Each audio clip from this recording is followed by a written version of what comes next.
Here's your judgment. Here's your reckoning. Write your story down. Enter history. Pride and country. You could have everything. So bring home the glory alive. Go and rise for your nation.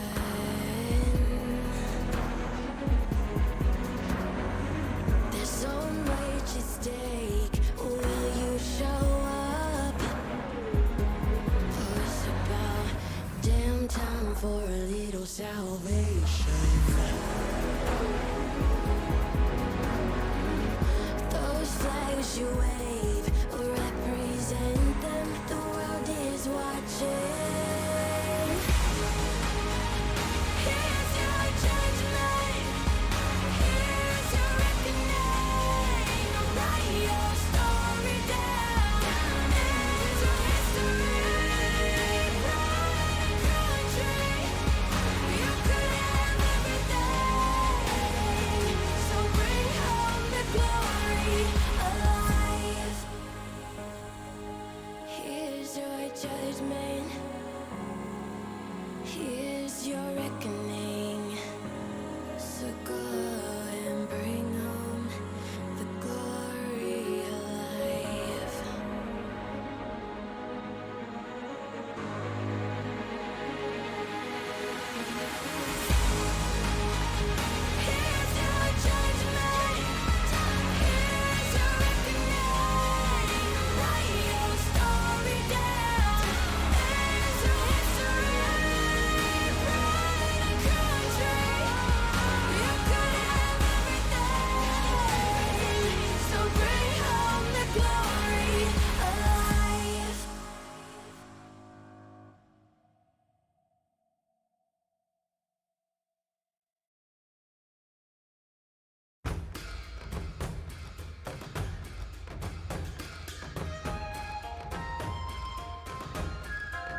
Hello, everybody, and welcome to the Meta HSE Regional Finals.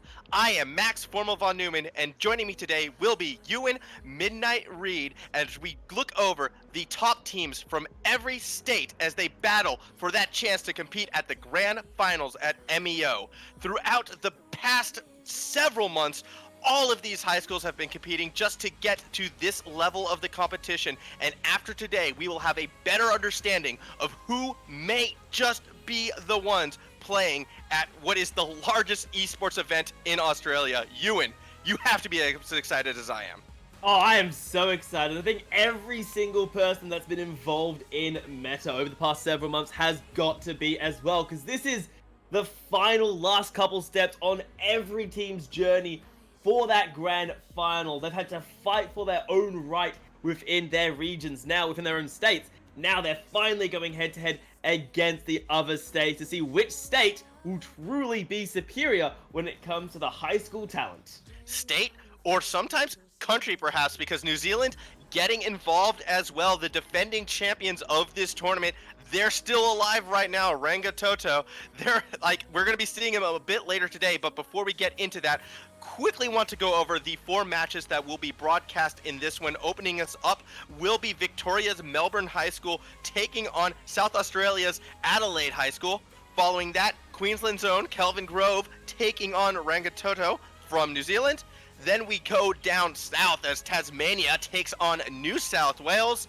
Incarnation, I believe, is their special team name. And then we wrap up the day with that sort of combined state territory amalgamation of South Australia and Northern Territories together, taking on Queensland. And I believe that is actually, is that correct? Yes. South Australia and Northern Territory were sort of combined into the same area. So those 2 teams were combined. Yes. But guys, those are just the games that will be happening on stream. There will also be games occurring off stream as well, so everyone will be going up against everybody. And do not forget that there are games next week as well for round 5, 6, and 7, but rounds for the future, as I think we need to focus on the present, as Victoria and South Australia will be kicking off the stream with hopefully an explosive blow. That's right, as we are going straight into our picks and bans. On the blue side, that is where you are seeing Melbourne High School. The red side is Adelaide High School, and straight off the bat, one of the strongest supports in the game, Morgana, won't be played in this one. I like seeing Morgana take away. She just does everything that you really wanted to do. Denial, engage, anti-engage, counter-engage, you name it, she can probably end up doing it in some capacity. So I love seeing the Morgana takeaway. And it does tell us in a way that the bottom lane of Melbourne High School may be looking at something that has a bit more of a pick orientation, like the Thresh, like a Leona. Yeah, it definitely tells me that they could be going for a very aggressive bot lane. I'm curious to see if Adelaide will be able to respond in kind, maybe try and attack some of those aggressive AD carries or supports. Kaisa being taken off, not too surprising on that one. I wouldn't call her an aggressive AD carry, but if she gets to the later game, Kaisa can single-handedly tear your team apart with the amount of damage she's able to dish out. So removing that one away from bans simply says, okay, there are plenty of other hyper carries you can pick, but at least this one that has that ridiculous dash in the Killer Instinct, the ultimate, we're at least taking that away from you, forcing you to play something that's perhaps a little less mobile.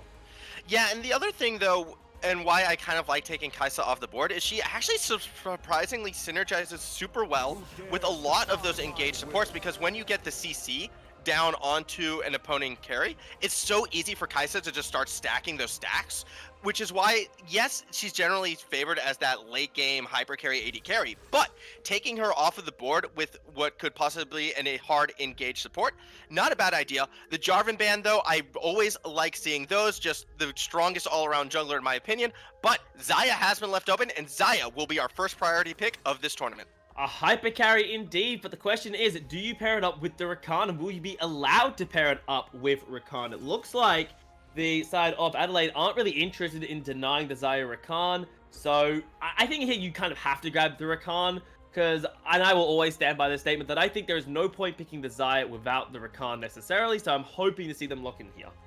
What I'm also surprised about as well is they put priority over Sona as opposed to denying the Lovers duo. Sona is not typically your meta pick, at least at the moment. So that tells me that Adelaide, they're looking to opt for comfort perhaps in some situation over what may or may not be meta. Your Lover's Duo is locked in, but what I feel is more important for you, Ewan, you have yourself a Kled.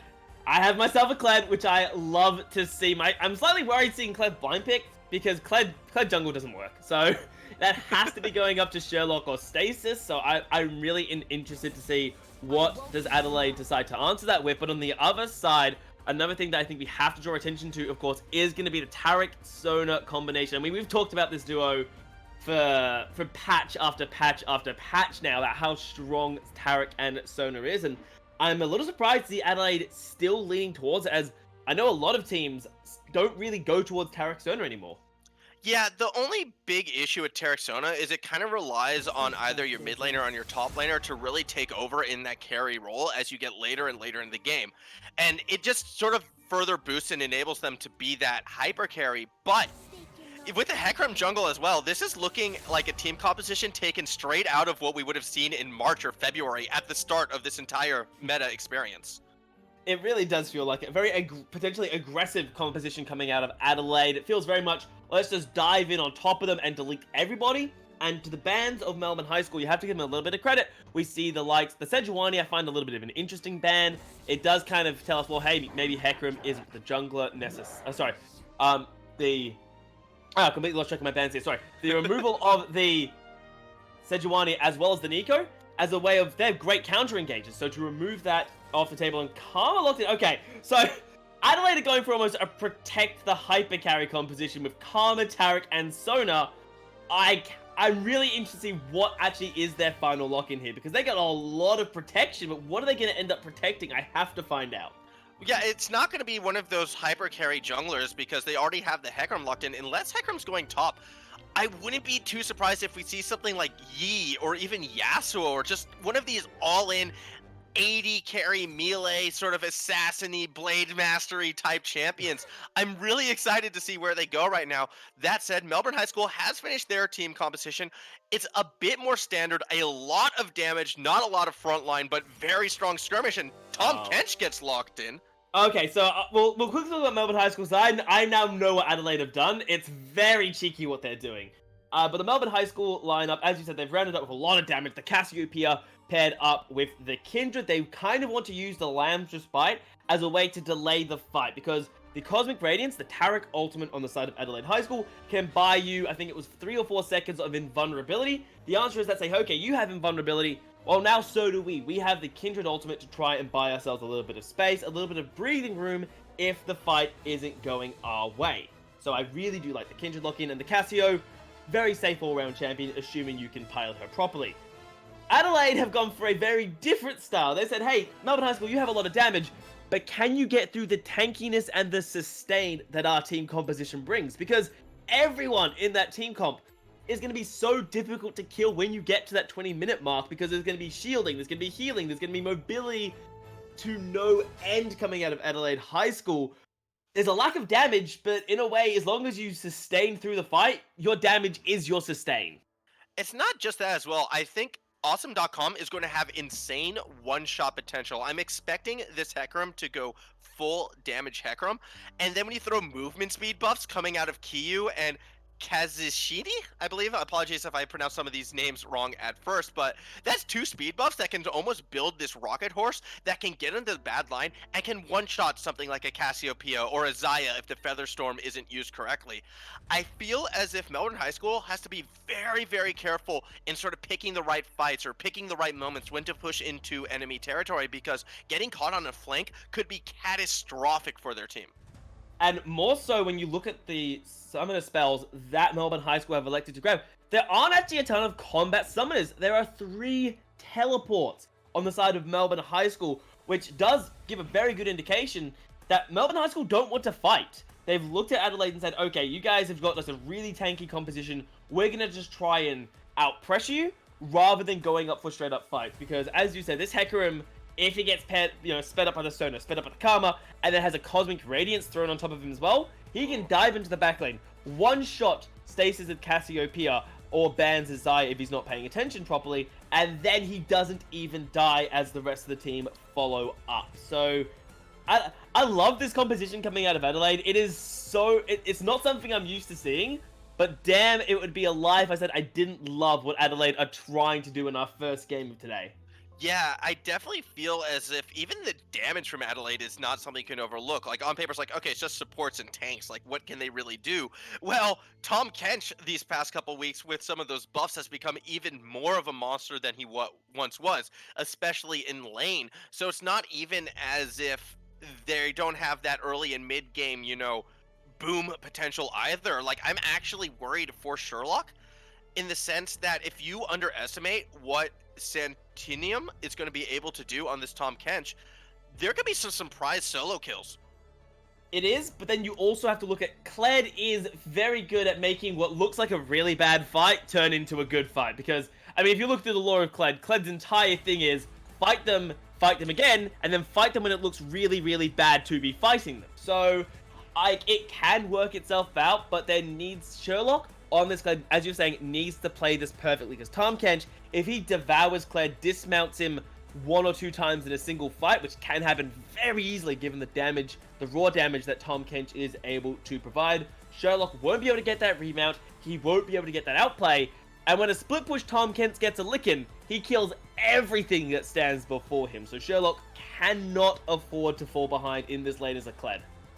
Yeah, fortunately, I feel for both these teams, each of these top laners have opted to go for the teleport instead of the ignite, so I doubt we're gonna see, like, too much craziness up there. It is a Kled, and it's also a Tom Kench. I mean, I'm really curious how this top lane goes, and I'm going to be looking towards each of these junglers right now to really kind of rotate for that top lane. I wouldn't be surprised if we see like a 2v2 crazy fight over that scuttlebug on the top side, maybe in the top lane itself come level 3, level 4, because each of these top laners really want to get that early lead, that early advantage, especially, again, Kled. He loves to duel, he loves to get kills, and then sort of snowball from that. Even without the ignites, there's going to be something happening top lane. I just sense it in my gut. It's telling me. I'm excited to see that, but as we will be loading into the game shortly, another thing that catches my eye is going to be, of course, the Kindred. Now, 2 things with the Kindred that are always worth keeping track of is the first is always has to be the first mark at 3 minutes and 15 seconds on the first Scuttle Crab. You need to make sure you time that correctly, and you grab yourself the first mark, because it simply accelerates you up a little bit and makes it a lot easier. The other thing I find super interesting is Homeostasis has elected for Grasp of the Undying on his Jungle Kindred, as opposed to the more standard runes like the Precision ones. So typically we see Conqueror, there's also Lethal Tempo, and I see some press the attacks as well. So I'm very interested to see how this Grasp of the Undying Kindred does work out for the jungle. It's unconventional, but it can definitely work, especially if Awesome.com is planning on spending a lot of his time in the jungle, trying to fight Homeostasis. So Yeah, it's very excited to see how that goes, as we will be loaded into the first game of today. Yes, into the game we go. The opening of the Nexus, the gate comes down, the champions run out. Everyone except for Bingsu, who seems to be a little bit confused on what he wanted to buy and where he wants to go. There's always one in every game, I feel like, who's that nerves just gets to them, and it's scary. It's a big, scary world out there. Can the kitten take its first steps? I don't know.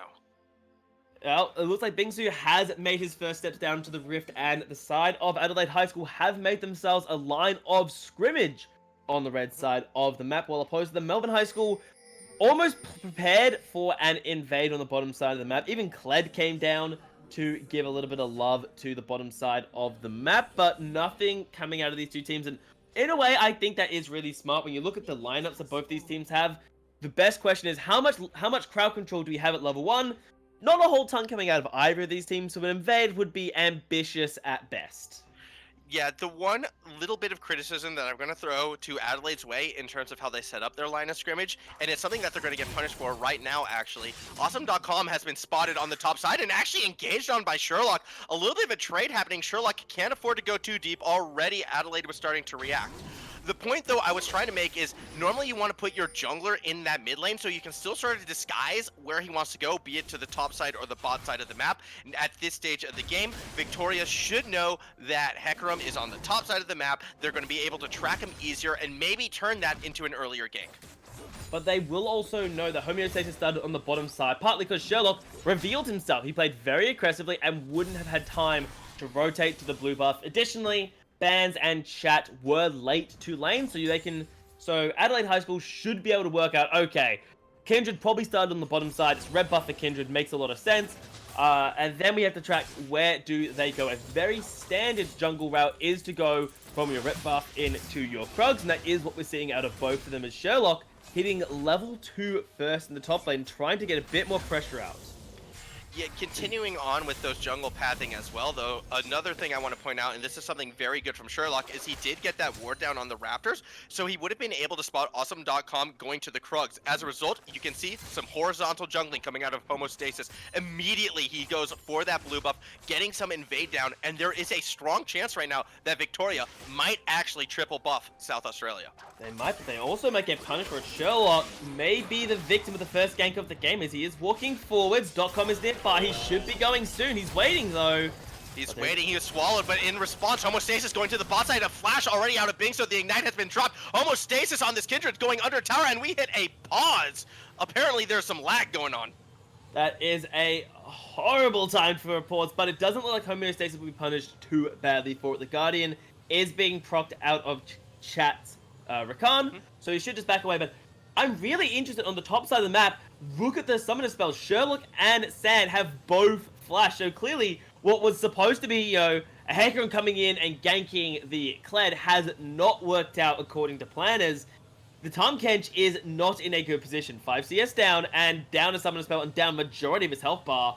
Like, I'm seeing potentially Kled going in. Yeah, this could be an opportunity perhaps for Sherlock to try and get that first blood. Meanwhile, on the bot side as well, Homostasis still very, very healthy, as you can see, being so not in a good place. It would be super risky to go for this kill on this Taric, but there is a world where I could almost see Victoria coming out of this pause, getting 2 kills ahead. Timer's going down. We are going to get right back into the action. Chat is able to help Homostasis get away, so they're not going to commit for it, but the commit on the top side is for real. Awesome.com jumping right onto Sherlock as running away goes Scarlet. Sherlock, he's slow. He's been ignited. He will not be able to get away from Awesome.com, who will cut him down. No! It's the Ignite that burns him down. No need to shed the Kled. Well, they finally get that gank working on the top side of the map, and it's kind of what you were expecting when it comes to vertical jungling out of both these junglers, but that was a lot closer than Adelaide High School had ever planned it to be. The fact that Sherlock almost got out alive and almost killed Shan on the back end of it as well is not the position Adelaide High School were aiming for, but Melbourne High School more than happy for the situation that came as a result, in that they didn't have to burn too much. Sure, they did lose out in terms of Claytors died, they didn't get a kill on the bottom side, but Bingzu has no flash, and the Zyrakan are able to play quite aggressively for now. Although I do need to be a little bit critical of South Australia. They got that kill on the top side, and then Awesome.com, instead of going down to get that scuttle, it's a bit of an engage actually. Chat getting the knockup onto Bingu, who once again barely manages to escape, but help is on the way. Teleport's coming through. One of them is actually stopped, but that doesn't matter because Awesome.com is still there. The flash from Bans gets him to safety, but Chat is the one who might be in more trouble, able to walk safely underneath that tower, so no kills, but a lot of pressure coming out of Awesome.com. I like the attempt coming out of Adelaide High School. The response, a really good rotation coming out of Awesome.com on the Hecarim. I really like that one. However, the teleport coming out of K's in the middle lane, it felt a bit more on the ambitious side of things. It wasn't necessary. It was right in front of his lane opponent as well. So maybe a little bit of disrespect coming out of K's, not realizing, hey, Cassiopeia can interrupt me on my, my teleport, and does get punished for it. So Summoner Spell down now in the middle lane, but it looks like Awesome may want to get a little bit of vengeance as he is hanging around nearby. Also, I do want to go back to the point I was about to make in regards to the marks and Homostasis. The fact that you had Victoria winning a fight on the top side of the map, Awesome.com did not rotate down to sort of take away that mark, and Homostasis, who was on the opposite end of the map, still was able to find the time to rotate to the top and get that mark. Not to mention the rest of Victoria was able to absorb the pressure on the bot side, so no kills were had. Awesome.com not really benefiting at all except for that first blood with this early aggressive play. He's already down nearly 20 CS. He missed an opportunity to steal a mark, although he was able to steal the second. I feel as if tempo-wise, everything is going in favor of the blue side right now.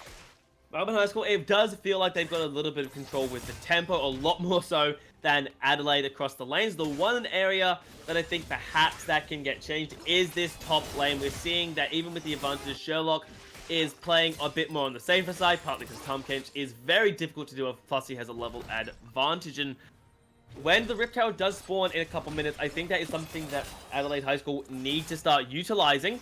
But on the other side of the coin, Melbourne High School, they've got a pretty decent level of pressure coming out of the bottom lane. Their Zyra Khan is doing a good job. That Cassiopeia is doing a also good job to pressure his opposite. We're seeing Sherlock trying to play aggressive, but needs to be a little careful against Sham. He's very tanky catfish. Yeah, this is an interesting situation right now happening on the bot side, as it appears Victoria wants to get deeper and deeper wards right now against Adelaide High School's bot side jungle. This could be in preparation for that Mountain Drake, and it really makes sense when you consider how aggressive both Stasis as well as this Lovers Through bot lane have been in lane. They've really been doing a good job in keeping SA kind of underneath that tower. That's been allowing more freedom for Homostasis to sort of find his places where to go. Unfortunately, he will be missing this mark though, but I feel as if Dragon is definitely a near goal for this blue side. It should be. We are seeing a bit of a setup around it. Kindred has been hanging around at the Dragon. Actually is starting it up now, I think. So finally, Melbourne High School will say, okay, we've got decent control on bottom. We've got good tempo in mid. We need to try and look at these objectives now. Not just kills, not just CS, but actual proper objectives. And the Mountain Dragon that Melbourne High School will be securing for themselves is a great boon for the team itself. It's going to be amazing coming into the later game and will accelerate the game a little bit, as the second dragon will in fact be a mountain as well. As I mean, Sherlock, I like the attempt of fighting, but Sham is probably just a little bit too strong right now with that great health. Yeah, Shantidom on the Tom Kench. It's just going to be so hard to kill, and it's only going to be getting worse and worse as this game goes. If you're a fan of South Australia right now, you just really need to hope they sort of absorb this early boon coming out of Melbourne. Their team is going to get stronger later and later into this game as they're able to get tankier and tankier. So yes, expect to lose the first couple objectives. That's okay, as long as nothing gets blown open, as long as we don't start losing inhibitors before 25 minutes. Really, South Australia will be in a safe place. A little bit of a tech back though is the fact that finally it appears Homostasis should be getting that second mark. So 2 marks now on this Kindred. That is something to watch out for, because that could burst through some of these late game tanks. But Shantitom in a bit of trouble right now. This is a great gank out of the Kindred. The return damage is enough to force out the flash. And here comes Awesome.com. Down goes Sherlock. And a late Lamb's Respite is not going to be enough to make the save. Homostasis will get devoured as well. A double kill for Awesome.com. A fantastic rotation coming out of Adelaide High School there. They saw the gank coming a mile away, and Kazumi from the middle lane decided, okay, I'm just going to leave this lane for a little bit. I'm going to fall behind the result, but gets up there, gets the Hecarim, a double kill. That is such good tempo now being taken away from Melbourne High School. Says, okay, guys, you have no control over top. They're going to lose so many turret platings now as a result of this. They're going to lose, yeah, at least 2 to 3 turret platings on the top side of the map. In the middle lane, like, it was 1 turret plating as a result. So, not even a good punishment. Sherlock playing aggressively. Sherlock going in so deep right now. Nice save by Shantorum, but will it be enough? Awesome.com has the speed to get away, but Tom Kench might be sacrificed for the crimes committed by this horse. Sherlock trying to run him down. There is a lot of health right there. He's going underneath the tower. He has Skull to help him out, and with help from Hostasis is able to pick up 1. Awesome.com returning for some reason. I don't know. He'll fall as well. 2 kills for the blue side. Melbourne High School, they're going blow for blow. They said, Adelaide, good job. You got us on the top side of the map with that collapse. Now it's our turn to show you how it's done. They said Sherlock charges back up to that one. Homostasis hauls ass to get up there as well, and they managed to take down Sham and Awesome in a hell of a comeback, and what could have been a complete loss of control on the top side of the map has now swung back in Melbourne High School's favor. That's the tempo that they need, and that could potentially set them up for a bit of a cheeky Rift Tail to cure in a couple minutes, because now Kled and Kindred, not as far behind as they were as a result of the first game. I'm really starting to get worried about the mental state of one particular jungler, that being Awesome.com. I'm curious why he opted to return to that tower. Maybe he was thinking, I have 3 kills, I'm strong, I'm ahead, I can take this 2v1 situation. But in reality, because he hasn't been farming and instead kind of been spoon-fed a couple of these kills, I don't think he was as ahead as he thought he was, and that death might be sort of that snap back to reality. I actually want South Australia to slow the tempo down, slow the aggression down, get this Hecarim farming, because he's going to be so reliant late in the game. He can't afford to start making silly decisions like that. Oh, he is looking for another potential gank, this time on the bottom side of the map, but he was spotted out by Chat's Rakan, so will force him back now. What I find a little bit interesting is that there is yet another Kindred mark on the top side of the map, and there's no real move coming out of Awesome's Hecarim to really try and deny that. So Kindred will be donated yet another mark, 20 CS, multiple marks. While yes, the Kindred score doesn't look pretty, the Kindred scaling has begun, and that could potentially lead into a Rift Herald secure in a couple of minutes, depending on how these teams want to play, because Adelaide, they seem to be more liking the top side of the map right now, and that may result them in another Rift. That may result them in the Rift Herald itself, because Awesome, I just want to see a bit more pressure on the map, and I mean that in terms of not just arriving when the kills are ensured. I want them to be setting up for counter ganks, setting up for counter initiations, because you can easily knock people out of the Lamb's Bite if you position the Onslaught of Shadows, that Hecarim ultimate, properly. And that's something that Homeostasis has actually been doing quite well. I feel you can see that Deep Control Ward was able to spot out Awesome.com, so they know everywhere where this Hecarim is going to be going now for like the next 3 or 4 minutes. And this could further enable some of this more deeper vision and deeper plays that you want to see out of this team. I'm curious when they're going to start pulling the trigger and possibly starting to look for some of these, you know, opportune moments to get the 3v2 skirmishes or the 4v3 skirmishes. A second Mountain Drake might be that opportunity. Well, they are setting up around on the side of Melbourne High School, but both teams are aware what's going on. They did walk on top of Adelaide's control ward, so both teams will back away for now. Both junglers are hanging about nearby, but I feel like despite constantly talking about the Rift Herald, this is going to be the next objective. This Mountain Dragon, this Melbourne High School, they obviously really want it. It's going to put a huge amount of pressure on their team. As Sherlock, he's a level down, but doesn't seem to give a damn. I mean, that's the Kled way, is it not? Fight no matter what, and then fight some more. That said, though, without Scarl, there's really not much Sherlock can do, and that is a hungry Tom Kench, an easy kill for the top laner. Yes, fight and fight again, but that's not the fight you're gunning for, Sherlock. Your violent tendencies, that Kled W that you need available to force a remount on Skull, it wasn't available. You used it, like, you procced it on so early onto the fight, and then you committed when it was still on 8 or 7 second cooldown remaining. So Sherlock, perhaps a little bit too ambitious. He just doesn't have the damage to shred through 2 Tom Kench health bars right now. Like, on the bottom side of the map, it does look like the second Mountain Dragon will be donated to Homeostasis, and a third is on its way, Formal. That is massive for Melbourne High School. Because imagine a world with 3 Mountain Dragons, a Cassiopeia, and a Baron. I mean, there's not too much to imagine because that world is gone in about 5 seconds if Adelaide is unable to do anything about that. That is a serious win condition right now that the red side has to be wary of. I want to see them, you know, as we get more towards that Baron, start to get that deeper vision, start to play around it. Again, it kind of goes against what I was saying before, where I want them to be a bit more conservative, but getting caught out like that would be disastrous. A good escape from Awesome.com. Will there be a chance for a re-engage right now? It does appear a teleport actually came through out of Homeostasis because they want to dive this bot lane. It is Kyo who is in trouble. I'm sorry, that's Bingsu, but the turnaround from the Cosmic Radiance means that this is an immune red side, but the immune coming back from the blue side with the Lamb's fight. No one's taking any damage until Awesome.com arrives, and suddenly kills might be starting to go in the blue side's favor. They've gotten through that front line as the Tom Kench falls, but a grand crescendo stops the re-engage in its path. In the end, it is 3 for 1. But what took the crescendo so long to come down? Kyo took so long to finally use that ultimate. Oh, he's going in! Why is he going in? What is he doing? He had Scarl, but he escapes. They get a kill. I am so surprised by that. Q falls as well. The cojones on Sherlock.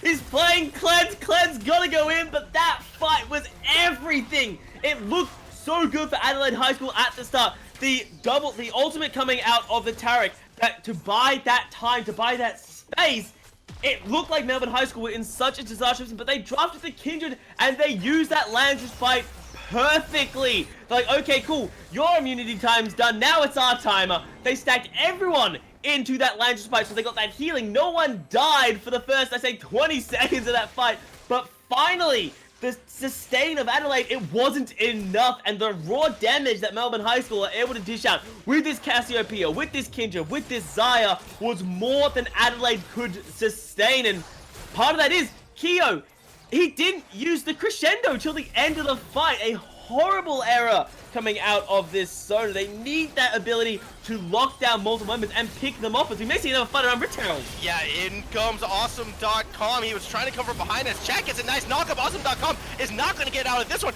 but in the backside comes Mr. Shantum. He's in a bad place. Help tries to get to him in the form of the Bingsu, but won't get there in time. Shantum will fall as well. A huge 4-kill advantage for the blue side. Alright, Adelaide just hit the desperation button. They had no right to contest that Rift Herald. They were spread out. They were not coming in as a team. The best analogy I can think of that fight for Adelaide is the ants go marching in one by one. Adelaide, in this case, were the ants. They marched in one by one. They got cut down one by one. And Melbourne High School, from what felt like a really even game, are now 6,000 gold ahead with a Rift Herald in their back pocket, with 2 Mountain Dragons and potentially a third spawning in a minute and a half. They've got such a huge tempo advantage on the back of 2 fights coming from Adelaide. And you know what's the scariest thing of all? Most of these kills in gold have fallen onto Stasis, on this Cassiopeia, who is essentially the ultimate tank buster on their team. So it doesn't matter how much sustain in front line that Adelaide might have. If Stasis stays alive in a team fight, he's going to be able to just burn through those health bars, and there's not much Adelaide can do about it. I mean, the one health bar that won't get burned through is, Tom Kench's Shan in the top lane. He's very tanky Catfish, but Cassio more than likely isn't going to be weaving her Twin Fangs into a Tom Kench, because why would you waste the cooldown? Why would you waste the mana into a Tom Kench? Let the Kindred, let the Zaya deal with that. So, the fact that Stasis is now 5-0 on a Cassiopeia, he's sitting on 2 fully completed items with 1,000 gold still in his back pocket. So, the tier is 120 mana away, so honestly not that far from 2 items. That is such a good position for Melbourne High School to be in general, that they have now got this game by the horns. I mean, you say, why would Cassiopeia sink her fangs into Tom Kench? Well, for one, snakes eat fish. And for 2, no magic resist. Really, no magic resist across the entire board for SA right now. There's nothing. Cassiopeia can really blow up any of these targets at this stage. Oh yeah, sure. I was thinking about, just raw tankiness, and the fact that Tom Kench does have that grey health shielding just makes him a bit less of an opportune target, but if he's in the way, why wouldn't you try to tear the Catfish? It's all armor. It's a Sunfire Cape, Ninja Tabi, and Chain Vest. There's actually nothing that's just going to stop that raw damage coming out. And the thing is, Cassiopeia's DPS is that high that I honestly don't believe that armor, like the natural tankiness, is going to be able to do much. I'm curious to see what Stasis will go for a 3rd item now, but even with the Rylai's and with the Archangel, it means that if she gets on you, you are not getting away. The only way to stop this Cassiopeia is to turn around and try and fight her. And yes, good luck with that. Because turning and facing a Cassiopeia is obviously the best decision one can make when fighting a Cassiopeia, but you're right, it's the only choice they actually have. They have to face Cassio to kill her, because as you said, she's running you down.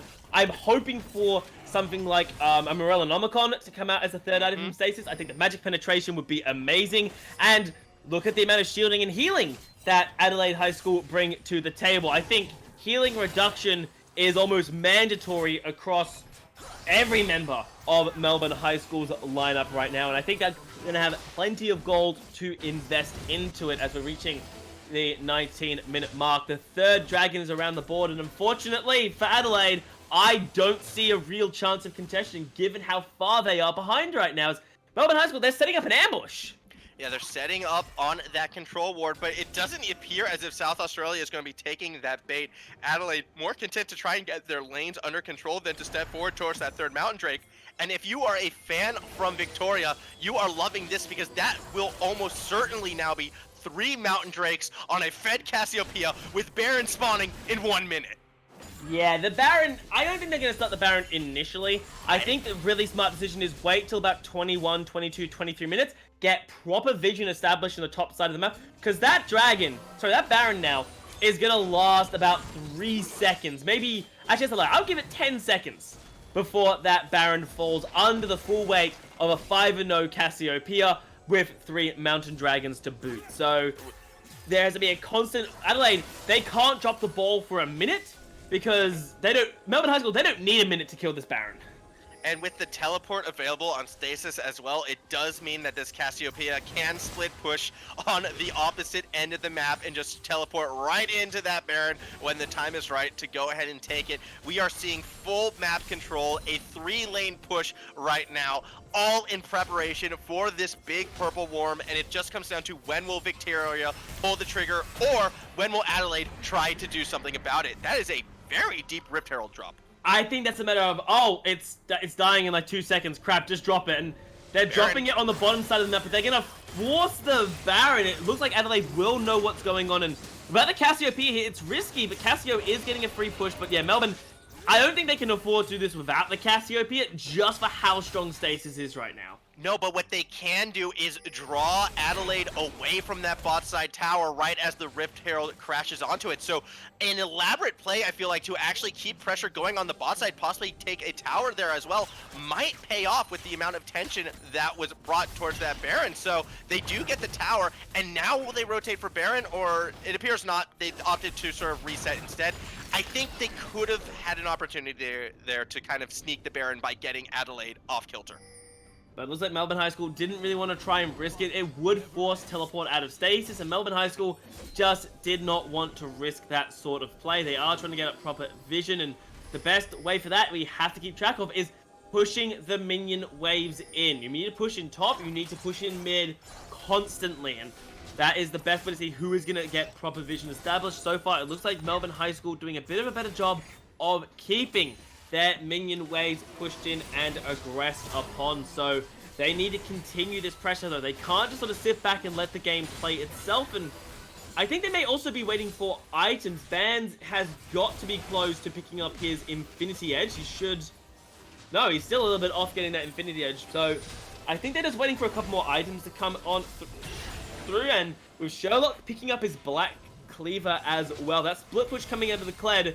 I don't think he can actually stop the Tom... I don't think he can kill the Tom Kench, but I think reaching this point, Tom Kench can't actually stop Kled with that Black Cleaver now in his back pocket. What's interesting, though, is if I am on, like, Victoria's side, I actually want to almost put Stasis up against Shantitom. Only because I do feel as if the Cassiopeia is better equipped right now to handle this Tom Kench. The Leandri's Torment has been built, so more burning through gray health and health bars and everything. That said, Negatron Cloak is there on Kench, but is that really going to do much right now? I highly doubt it. The answer is no to that one. Cassiopeia, let's just, to bring the point, Cassiopeia sitting on 300 and... Let me load it up real quick. 323... magic ability power, and has got, where's the penetration? Apparently do big math right now. Pull out them calculators and those science goggles. Oh yeah, the Leandri's Torment doesn't do magic penetration anymore. It does percentage health damage only. I'm thinking back to Season 3 days. Exactly, percentage health against a Tom Kench. Yeah, so that's not gonna. The Negatron Cloak isn't gonna do much. I was thinking to myself, where's the magic penetration? Isn't it 25? I don't remember. I've been playing this game, casting this game for too many years. Baron has been started up though, and this Baron, it's going down so quickly. Yeah, it's already at half health. In fact, Les, Awesome.com has to go for that blind play nearly over the wall. Although it appears just the pressure from Keo actually is enough to make teleporting into the Victoria backline. nervous. But here comes the teleport on that backside. It is Sherlock. Will he make that play? No, he actually opts to kind of go back towards the team. But that does mean Adelaide hasn't been spooked off, so the Baron will be restarted again. Its health bar once again already at half health. Awesome.com, the one to watch. Will he lead that charge into the situation? No, they can't get there nearly in time. Once again on the backline is Sherlock. He's looking for his opening. He jumps into 4 of them, but the team isn't there. Chen has the flash to try and catch up, and Sherlock stays alive. She has him in that front line. The crescendo does clip homeostasis, but he gets the Lambert spine off. That is so many low health bars on the side of Victoria, and then looks as if SA is going to punch right through it. A double kill for Rangitoto before Chat and Stasis can get to work, but Stasis has full health, and now they're turning it around. This Cassiopeia is massive. That is an ace and a triple kill for the blue side. Adelaide couldn't get onto the backline of Melbourne High School properly. They did such a fantastic job. The onslaught of shadows, the crescendo, it started off looking so good for Adelaide, as it always does. But as it always does, Melbourne High School dropped the Landers fight at the picture perfect second. If homeostasis had waited a second longer, he'd have died, and Melbourne High School would have lost the fight, the Baron buff, everything. But they managed to hold it on, and fans, he got the perfect feather recall. It tore apart every single member of Adelaide. And then Stace is like, okay, you've done my job for me. Going in for a fight again. What? Oh my gosh, Awesome.com trying to get to home Stasis, but cannot run past this Cassiopeia. No one is giving Stasis any sort of respect whatsoever, and she is just biting everyone down. Oh, your priority has to be Cassio if you're on the side of Adelaide High School. No one else matches on the side of Melbourne High School in a way. You can't focus on, oh, we got to kill the AD carry, then we got to worry about homeostasis on the, the Kindred, the discount AD carry, because Stasis is just tearing you apart on this Cassiopeia, and if you leave him alive, we've seen in every single fight that he will kill you, your entire team, and then start dismantling your base on top of that. Like, he is so fed on this Cassiopeia. He's sitting on 12,000 gold right now, which is, I can't do maths, 5,000 gold ahead of anyone on the side of Adelaide High School. I mean, yeah, so just take a look at the gold differential in this game. Over 1K in favor right now of Melbourne, and it might just be getting worse and worse. This is the exact situation that I feel Adelaide could not afford to have happen. They needed to keep the game close up until this point of the game and not let it get blown out of proportion. But here we are, and in a prime position now to end this game is the blue side, is Melbourne. They want to go up 1-0. They want to find themselves in this grand final, something that they came so close to last year, but unfortunately fell short. They could be looking at getting off on the right foot. Oh, they're trying to play aggressive, trying to continue that momentum as they're doing a 1-3-1 split pushing with the Baron minions, which Adelaide, they haven't really got proper wave clear for. They've got a lot of ability power. Oh, Flash Crescendo! Flash Crescendo, and the follow-up engage is there. They have the shutdown, and down goes homeostasis and bans, but a return play from Sherlock is enough to kind of drag everyone away. Stasis from over the wall hits 4 people with the petrifying gaze and is turning this fight around. Tom Kench cannot swallow this snake. Already has the double kill as Shat is helping out. Shantum trying to do what he can. He is tanky, but will not be tanky enough. Will get cut down. A quadra for Stasis that should end this game. Oh, that definitely will end this game. The one question is, does Bingsu give over the pentakill? It does not look it, but Adelaide, they did what they had to. It was a do-or-die situation. They tried to all-in the middle lane. Unfortunately, was not enough, and Stasis arrived, and at that point, we know what Stasis can do on this Cassio. Does he get the penta? Damage! Oh, doesn't get the penta in the fountain, but it does not matter. Rejoice, Victoria, for you are looking to be up 1-0. Chat trying to buy time as the rest of the team, they're going for kills. They don't want to end the game yet. They have super minions for that. Finally, the Nexus goes down. Victoria, 1-0. Victoria taking the game, and all off the back of 2 fights. The first fight in the bottom lane where Keo just took a little bit too long to drop that crescendo, and a beautiful Landra Spy coming out of homeostasis bought all the time that Victoria needed to get themselves a bit of a lead. And then Adelaide, sensing the pressure, tried to force that fight around Rift Herald. It did not work. They went in one by one. Melbourne High School cleaned them up one by one, and then took that advantage, took that massive tempo lead, got themselves the 3rd Mountain Dragon. And at that point, Adelaide High School were just... It was one of those situations where they hadn't drafted a team. that could deal with a extremely fed Cassiopeia, partly because they didn't have any proper wave clear. They didn't have fantastic damage because they didn't get ahead of their opposite numbers in the early game. Okay, I have to ask, which was the more clutch ultimate? The Lamb's Respite around the Baron Pit that saved the entirety of the team as Homeostasis was on maybe 20 health, or the 4-man Petrifying Gaze over the wall in the enemy's base? Which one was more clutch? Because my mind is just stuck on those two critical moments that just completely turned team fights around, and I cannot decide. Out of those fights, I would have to give it to Homeostasis. Partly because the Stasis Petrifying Gaze was beautiful, but it wasn't the team fight's now turned. At that point, the team fight was already over because Stasis had arrived. The one at the Baron Pit, where Homeostasis saved his entire team and prepared a beautiful team fight for Stasis to clean up, for Bands to recall his feathers and tear Adelaide apart. I would have to give it to Stasis, and I think he played this game brilliantly. I do not want to take away from Stasis himself. The Cassiopeia was brilliant, but there were so many moments in this game that could have gone Adelaide's favor had that Lance Respite not dropped at the moment that it did. So Homeostasis played this game damn well on this Kindred, even if Stasis is the big boss at 12-0. Also, shout out to chat as well. A bit of the unsung hero in this one. 0-0-20 on the Recon. Highest kill participation. Was on point with every single one of those knockups. Like, really, the team fight that we saw out of Melbourne High School was some of the most... I'm trying to find the right word for this, but besides just strong or good... like gentlemanly, proper, pristine. It was fantastic. It was so crisp and clean. Victoria's team fight looks at another level, and I'm excited to see how they're going to progress in this tournament. Well, they've got themselves one win under their belt so far up against Adelaide High School, but there are 3 other games coming shortly in the future that will be right around the corner. The second game of today, Queensland and New Zealand will be battling out head-to-head. Kelvin Grove State going up against I can never pronounce that name, even if it's right in front of me. Rangitoto?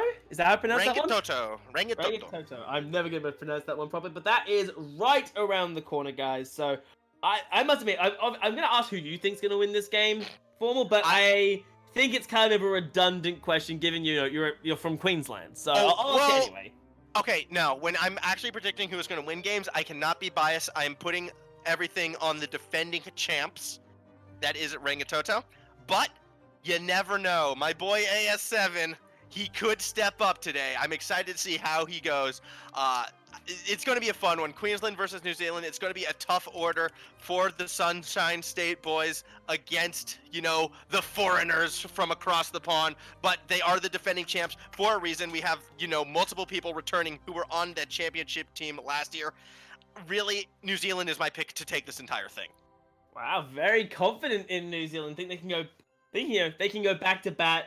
I have to admit, I'm going to follow my heart in this one more than I'm going to follow my head. I think, especially after what we just witnessed, I think Melbourne High School have a hella good shot to make it all the way this time. Admittedly, yes, I'm biased. I'm from Melbourne. So I'm letting my heart drive me for this one, but given what we saw from that last game, I can't even say that my heart's not going in the right direction to my head. There are people who now live in Queensland who were on that Melbourne High School team last year, and I'm hoping they are watching today, and he is proud of his team's performance in this one. Shout out to Dent Boy, aka 99.95 ATAR, top laner last year from Melbourne High School. I hope you're out there and doing well right now, because your team just looked phenomenal.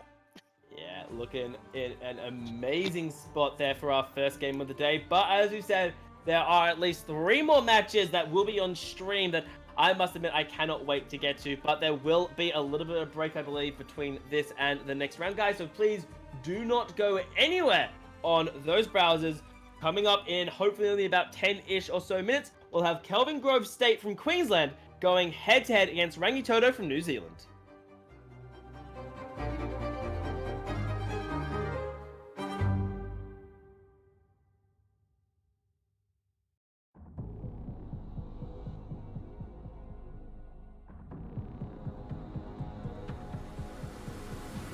There's no time for redemption.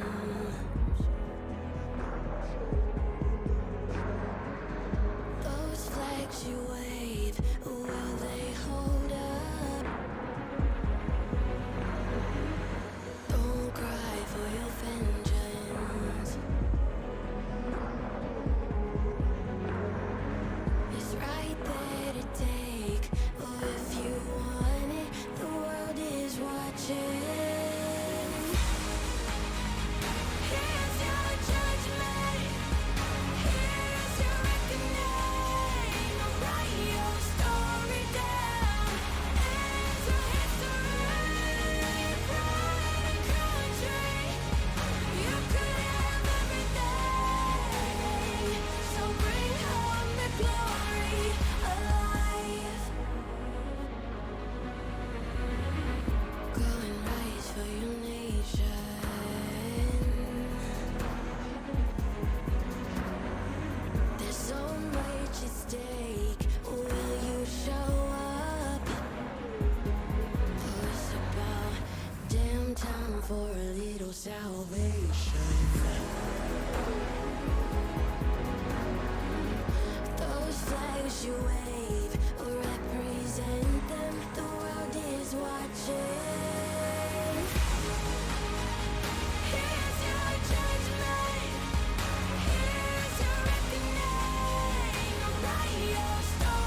Hello everybody and welcome back to the second game of the Meta HSE National Round Robin. We have ourselves Queensland going head to head against New Zealand for the second round of this tournament, and I must admit I'm very excited to see how these two teams will butt heads, because we do of course have last year's grand final victors making a repeat appearance for the second time. Yeah, it is the return of Rangitoto, the defending champions, with some familiar faces and names on that team as well. If you were watching last year, you would recognize LCDDK as well as Lemon Lord. It is that same bot lane that were there a year prior, but up against them, it's my boys, Kelvin Grove from the Queensland region. Unlike Midnight, who got to cast all of the states, I was just held to one, and throughout the entirety of the tournament, this team went undefeated, and now they are facing, by far, their toughest challenge. It's going to be rough that in the second round you run into New Zealand. Like, their team has got to be one of the more formidable ones coming into this tournament, and if nothing else, you have to think to yourself, okay, what's our battle plan coming into this game? Because you mentioned the fact that it's LCD, DK, and Lemon Lord, people who were there last year. So you can't really expect your bottom lane to be your winning priority, just because you have to assume the synergy coming out of those two is going to be insane. So, like, you have to win through the top lane. Where are your Queensland boys gunning for to get this victory? Okay, so throughout the semifinals and finals, Kelvin Grove played a lot through their mid lane and top lane. Yes, Sponkle was one of the stars of the team, particularly when he was able to roam and help enable said mid and top lane. So I'm looking at those two lanes in particular. The problem for Kelvin Grove is that in the mid lane, up against Radiant, is Guapi of Gravitas Academy. So we are looking at an OCS player here. Absolutely. And that is a whole nother level that I'm not sure Radiant is up for as of yet. So we're going to cross the mid lane off and look straight to the top. AS7, he was the star of the entirety of the state. Can he bring it through today against Orswin Diamond? I don't know. It's such a big ask. It is a big ask, but it is nothing else. Today is the day to prove your worth if you're from Kelvin Grove State. And for Rangitoto, I'm sure they're looking at this game and thinking to themselves, okay, let's just take a bit of a slow approach. Let's try not to show our hand too much, because, like, as the former champions, they've got to be a bit more calm coming into this kind of series, as we are starting, of course, the ban phase of this game. And it looks like Guppy is receiving a lot of love coming out of Kelvin Grove, given the fact that there is currently 2 mid lane bans, and I was going to say I'm predicting a third, but it looks like BN is receiving the third, the Kane being taken away as well.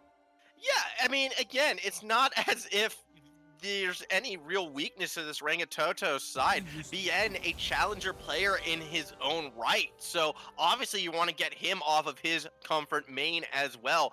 There's just too many champions to ban, unfortunately, for Kelvin Grove.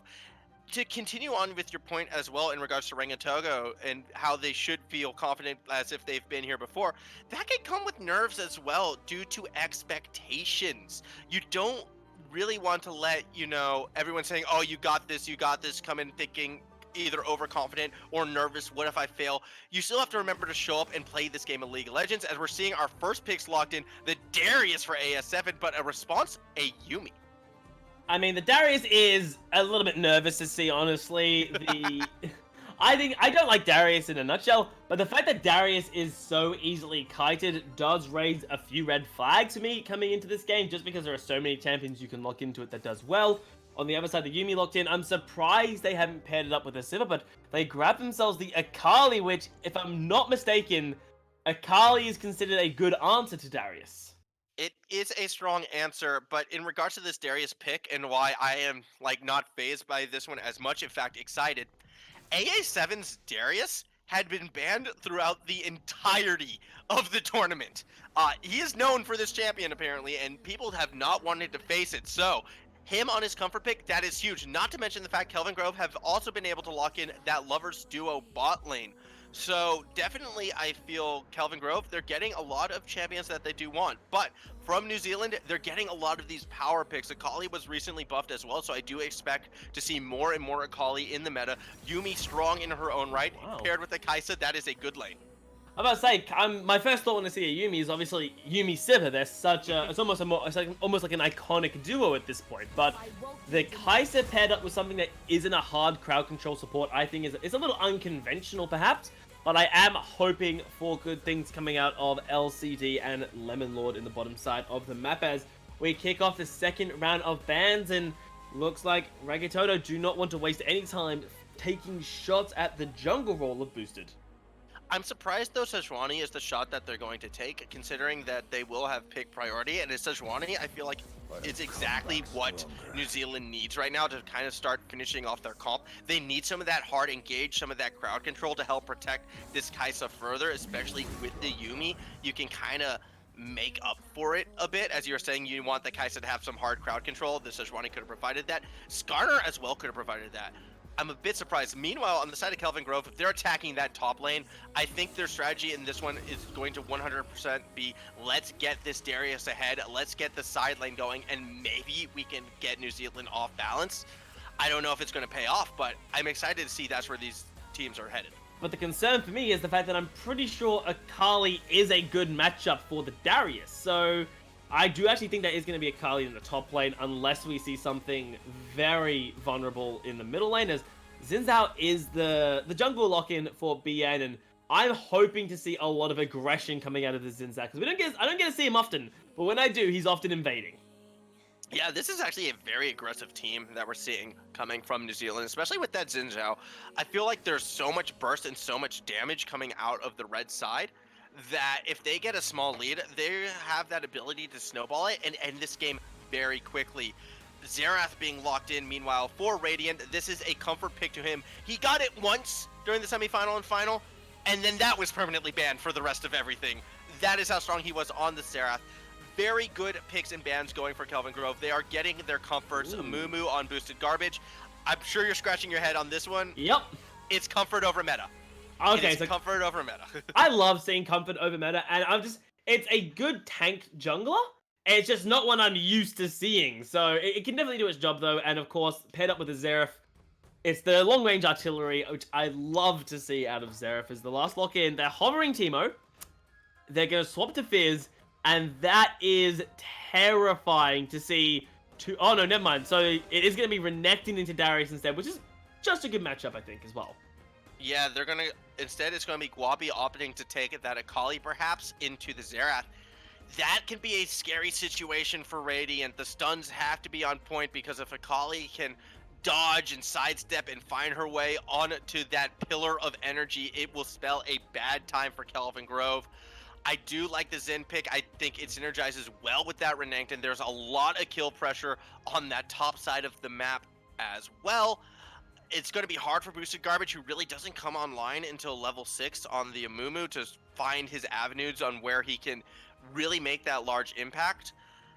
This is going to be a tough game for Kelvin Grove. The picks and bans, yes, I'm happy Kelvin Grove was able to get comfort, so I know that they're on champions that they're comfortable with. But Rangitoto, you know they're comfortable on these champions, and they're a bit more meta, and it's hyper aggressive, which is typically the only strategy that can pull off an upset is the hyper aggression. This feels like a tough mountain to climb. A tough one perhaps, and Rangitoto, they're gonna have their foot on the accelerator, I think, from the moment of get-go. I mean, you've got a Renekton into Darius, which can be a pretty explosive matchup if you allow it to be, and then you get an aggressive jungle like a Xin Zhao. I'm expecting a lot of activity coming out of BN in the early stages of the game, but not just top laners, middle lane as well. Akali into Xerath. If Akali gets ahead, or any assassin in general gets ahead, I think we've all played against enemy assassin that's like 7-2 out of landing phase, and you think to yourself, how am I meant to survive against something that can literally 100-0 me the second I look at it? And here's the scariest bit about Guapi on this Akali, the teleport. It means not only is Radiant going to be in trouble from this Akali's kill pressure, but really every lane will be, especially in that early and mid game.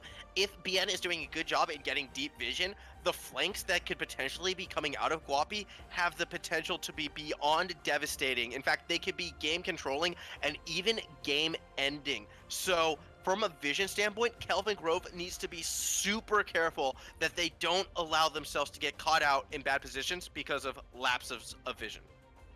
That is going to be a bit of a problem, but lapsing of vision and Akali kind of go hand in hand, of course, with that, with the shroud that she's able to dish out, and especially when we get to the mid game, Akali is rocking teleport, which tells me I'm seeing almost a 1-3-1 split push already happening inside of my mind, and I do have to ask, what can Calvin Grove actually do if they start getting 1-3-1'd, even without the Baron buff going against them? Like, what is their actual answer to a 1-3-1 split push? I guess it's finding ways to force those team fights. I mean, they are built in a way that can sustain a bit of a 1-3-1 because they do have wave clear in the form of Radiant on the Xerath. Nubbybub on the Xayah can clear as well. It's not the easiest AD carry to clear waves on, but if you position your feathers correctly, it's definitely doable. The only question mark concern would be the Darius at AS7, because in a 1v1 situation, if Darius is behind, there's no wave clear there. There's nothing to sort of bring it back. It's just you're in for a long, long game. But if AS7 is able to get ahead, and then the rest of Kelvin Grove can start actually pressuring some of these neutral objectives and forcing team fights, I 100% like Kelvin Grove's team fight a lot more. They have that more traditional front-to-back fight. They have the hard, engage, heavy CC, tank jungle, a Mumu. They have the backline DPS coming out of Radiant and Nubbybub. They even have flank potential if AS7 is able to find a way to the backline. Darius can just do devastating work, so it's there. They just need to find the right team fights, and then maybe Kelvin Grove can take this one. There is the option, and you say that if they fall behind, if Calvin Grove fall behind, especially on the top side of the map, they're really going to struggle to hold off Rangitoto. Well, you could argue the exact same for Rangitoto. If they do start falling behind, not just in the top lane, but throughout the entire lanes, they haven't got much wave clear. Like, their wave clear is Kai'Sa, who is relatively short-ranged, and Akali, whose wave clear is kind of, non-existent when it comes to long range. So if Kelvin Grove get a Baron buff, for example, they are going to be in such a good position to take the game from there. So I think it's all in Kelvin Grove. They need to stay at the very minimum. They need to go even for the first 20-25 minutes of the game. If they can pull that off, I actually think they will be genuinely in a really good spot to, be able to take a Baron buff and use Baron to take control of the game. Yeah, but that's a big if they can get to that situation. And against the team composition that New Zealand is bringing out, I just don't feel as if that's entirely feasible because of the amount of early game pressure and gank ability and harass that we're going to see. It's a Renekton Xin Zhao top lane. How does AS7 stay even against that? By playing very carefully and intelligently. Because you can't play as aggressively as perhaps you want to with the Darius because you're going to get ganked and killed. But you can't play too passively because at that point, why pick the Darius at all as opposed to something like a Maokai or a Sion? So you need to play that really, really carefully as we are into the game. And Radiant, the one man not currently part of the lineup right now. He's just sort of sitting there. He goes, finally on the move. There's always one. Said it last game, and I'm going to repeat it this game. There's always one person who's a little slow on the take. Fortunately for Kelvin Grove, it does not appear as if Rangitoto is going to be able to take advantage of that. No invades happening this time, actually. A lot of respect shown both ways. I was half expecting some sort of crazy 5-man invade coming out of the red side. Not going to opt for it this time, but they are going to get a bit of harassment, maybe. Ooh, they were looking for it. You can see champions were coming in on the flanks had Radiant stayed too far up.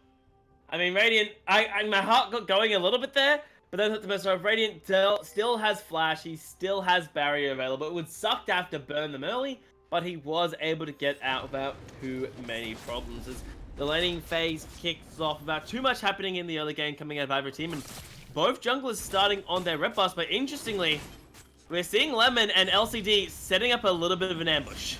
Yep, and this is the confidence from a team that expects to win. They're looking for that early 2v2, and Kelvin Grove wants none of it. Kelvin Grove backing away straight up. A little unfortunate we didn't get a proper fight, but Kai'Sa loves her scaling, and what I do want to find out is which build is LCD going to go for? Are we going to see for, the Storm Razor, I want power now build, or is it going to be the bit more better scaling, Tear the Goddess, Manamune build? I am 100% expecting the Manamune build. I just believe it's stronger, and Kai'Sa's being able to upgrade your abilities from the word go, essentially with that first item. It might take you a little longer to get that first item, but that power spike is just so critical for Kai'Sa, especially considering how aggressive the team probably wants to be. That power spike will come at the optimal moment as everyone really is coming online. So in my eyes, that just makes more sense. I mean, talking about playing aggressive, LCD and Lemon just pushing up already. Hit level 2 first and have been constantly on the face of Navi and Sporkle there. Not in the position they want to be in, but on the bright side, the scaling of Xayah is at least something. So even if they fall behind in lane, don't get the pressure they want, they'll still be able to do something. As we see Guppy bullying Radiant already.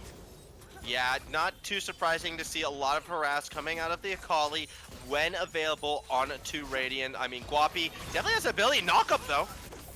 Sporkle going in, very ambitious there, perhaps. This...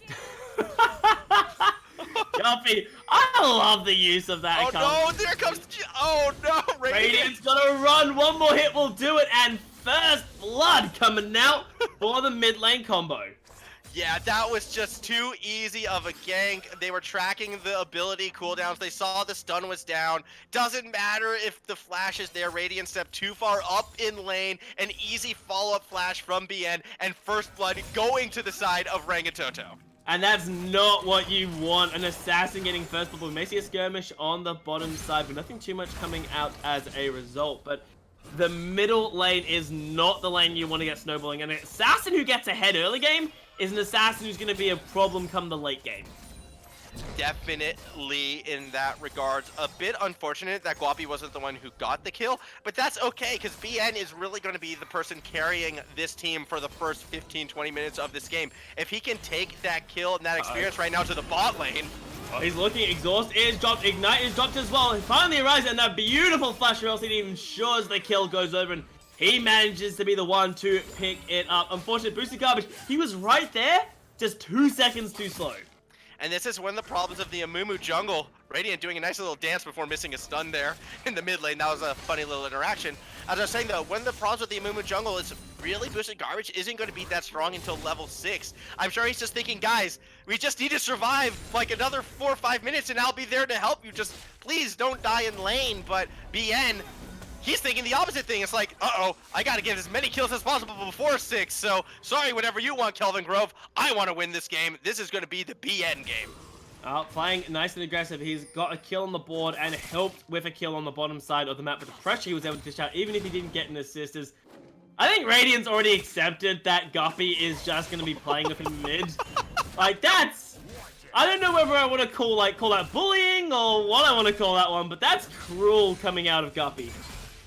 It's called finding a good time in a bad situation. It doesn't matter what the score is or where you're at. If you're willing to throw down and have a dance party in the mid lanes, by all means, go for it.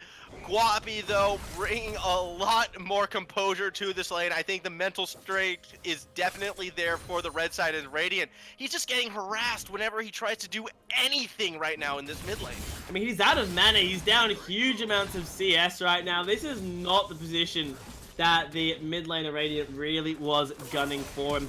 He's just going to get dived on the turret. A beautiful flash coming at Guppy. Perfect execution is available. The barrier forced out. There's no mana now, so that should be it. No! Guppy doesn't have the damage. That was so close to being able to bring Radiant down, but Radiant isn't really out of trouble yet. I think with how confident this New Zealand squad is feeling, they might go for this dive. Oh, they're going for this dive. BN is right there, and there is very little matter. He gets the stun, but it's not going to be enough. BN should survive. Meanwhile, on the bottom side, we're seeing a skirmish coming out. Feathers do connect, but can they get killed? Let me know they don't, as LCD is cut down by the Feathers. trust in Sponkle to possibly bring this one back. A bit of a reference from before during the final when I was taking notes on this team. In big caps letters, I had a sign that said trust in Sponkle, and that was why a beautiful engage coming out of this recon right there to turn things around. But even better was that dive in the mid lane. BN able to get the kill and get out, as in top lane a flash. Ooh, Diamond is forced away. AS7 is playing nice and aggressive. Boost of Garbage was in his back pocket, so Orts needed to be a little bit safe. But the bottom side of the map, I find it super interesting that Nubby is going, Nubby and Sporkle are actually going blow for blow against LCD and Lemonlord, partly because they lost the, they were struggling early game, and partly because LCD and Lemonlord were there last year. You would expect a bit more, out of the veterans of the New Zealand lineup. I think it's just a case of almost not respecting what your opponents can do. Like, yes, you might be the better players on paper, but you're only controlling the champions, and the Lovers duo as a champion duo is very strong. Like, you can put the best player in the world, like put Faker on a Yuumi and ask them to one-on-one a Fed Yi. It's not going to go well as we're seeing another engage.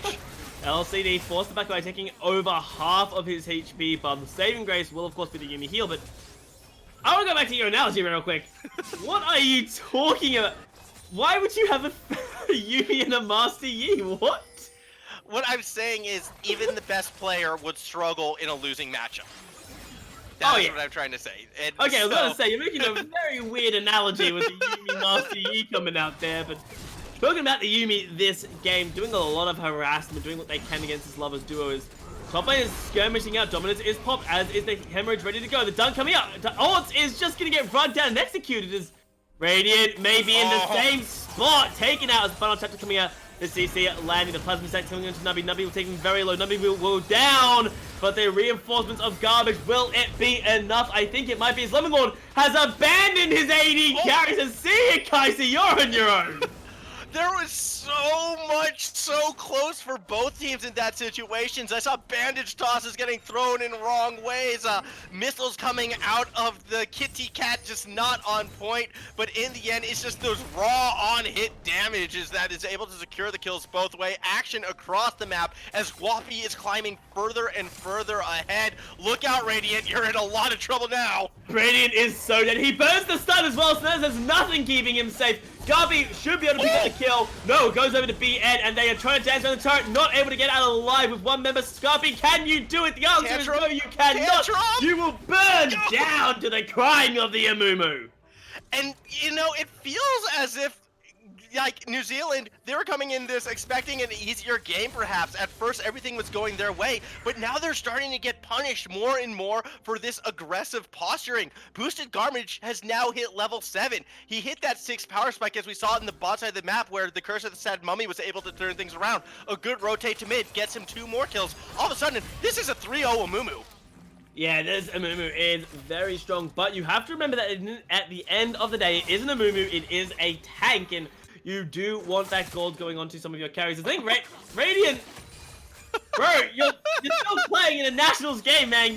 I know you may be struggling, but you need to keep fighting it out. Yeah, especially because the team is in it, but...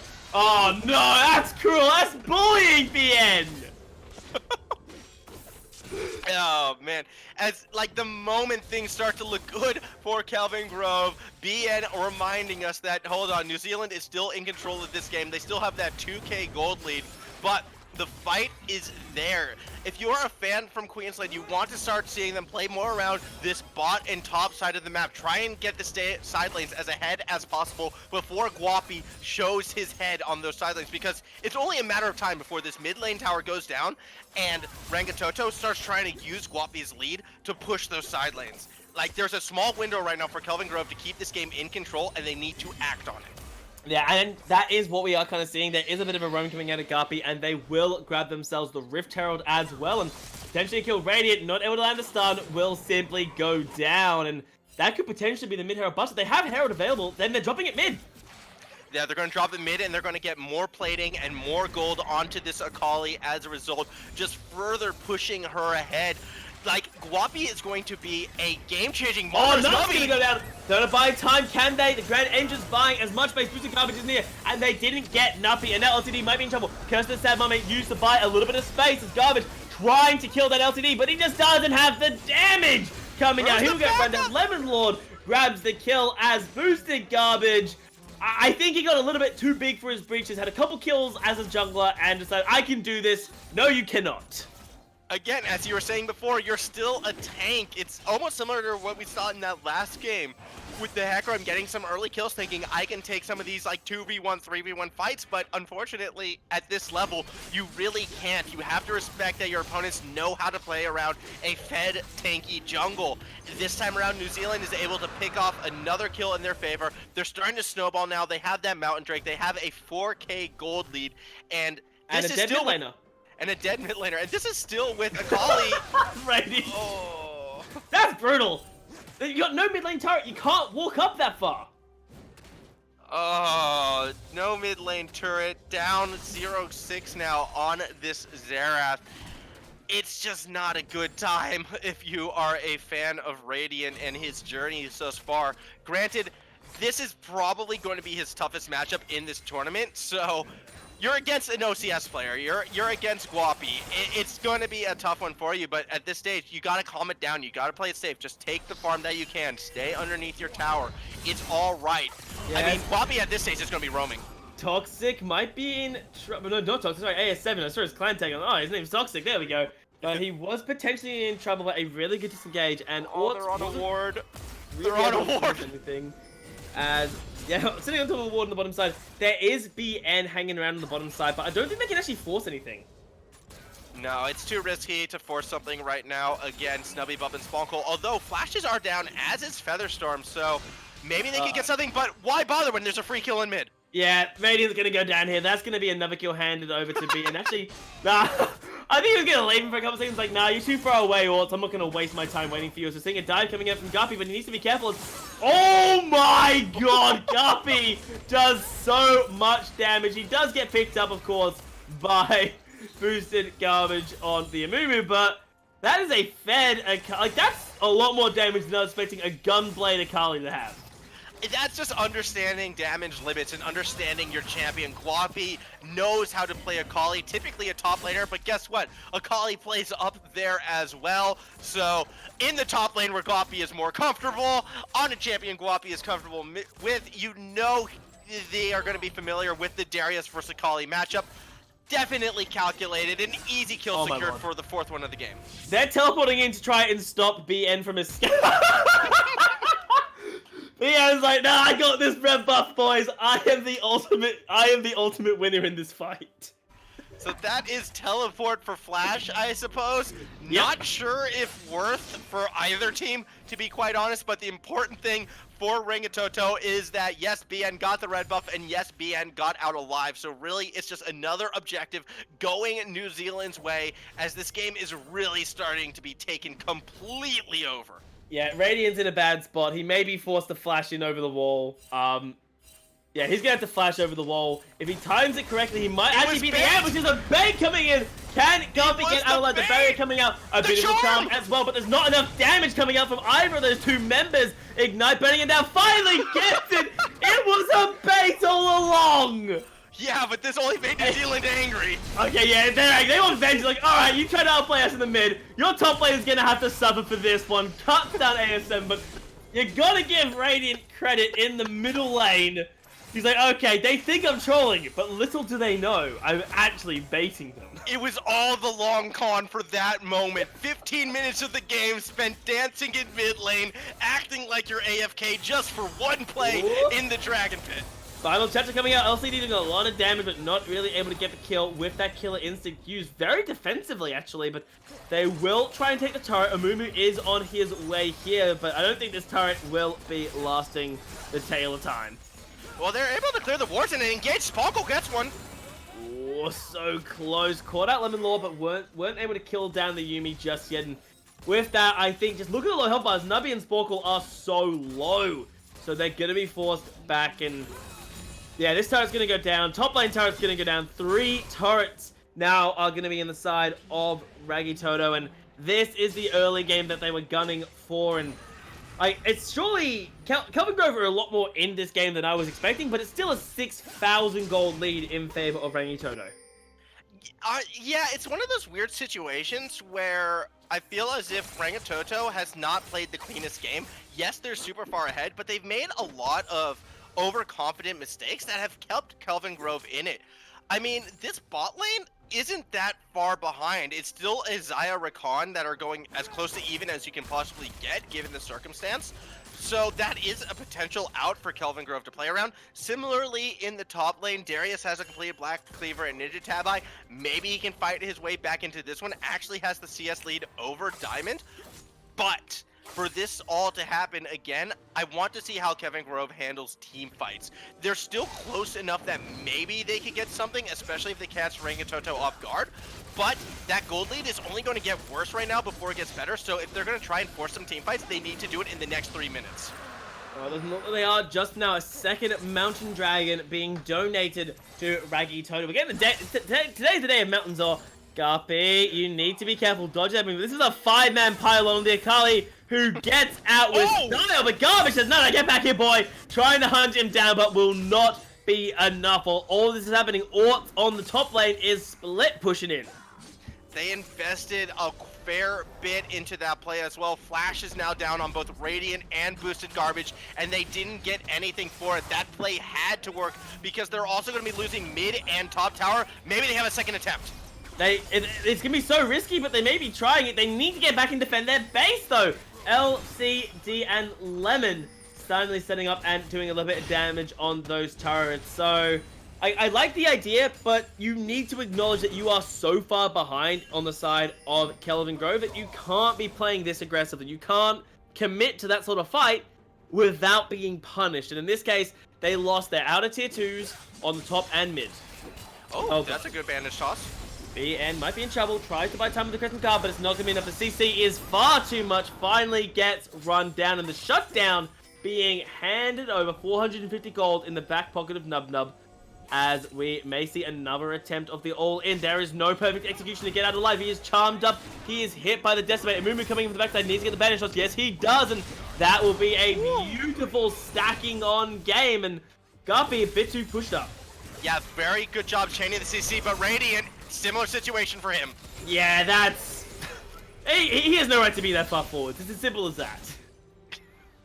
Like, yeah, it's just, again, I really like seeing the chain CC coming out of Kelvin Grove right there to shut down Guapi, but every single time it feels like Kelvin Grove is investing to get one of these kills, to get one of these picks, Rangitoto is responding in kind in getting a kill in another lane, as well as more map pressure, as well as more objectives. I just feel as if Rangitoto are playing a much more mature game in that sense, in that Kelvin Grove can't take anything without being forced to give something back.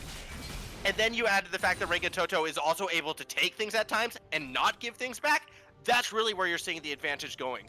And that is as a result of the 7,000, nearly 8,000 gold lead that is sitting in Rangitoto's favor right now, as Baron will be spawning up, and I see no reason why Rangitoto don't just start the Baron pretty much straight away. It does look like Kelvin Grove are poking around to try to get some vision, but they need to be so careful. Guppy going in by himself, but LTD doing what he can as well. It's such a bit of fight. A beautiful fun attack that can it lock down multiple members. No, it can't really, as they're simply diving in on top of Kelvin Grove, and that is gonna be a rinse, repeat, and wipe.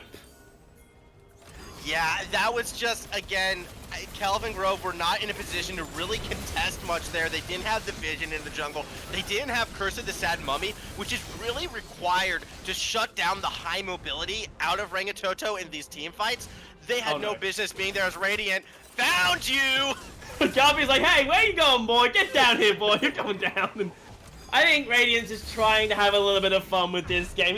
He struggled in laning phase, and now he's got 2 long swords in his inventory. I think we know where Radiant's head's at in this game. Yeah, it's a bit unfortunate to see, considering how hard a lot of the other members on Kelvin Grove are fighting and taking this one. I want to highlight Sponkle for having a particularly strong game on this recon, all things considered. I feel as if it's a tough one. That matchup in the mid lane was so tough, and it has proven to be, I believe, insurmountable for Kelvin Grove. But moving forward, I hope Radiant can bring his mental back into this tournament and maybe still fight for that second place and that spot at MEO.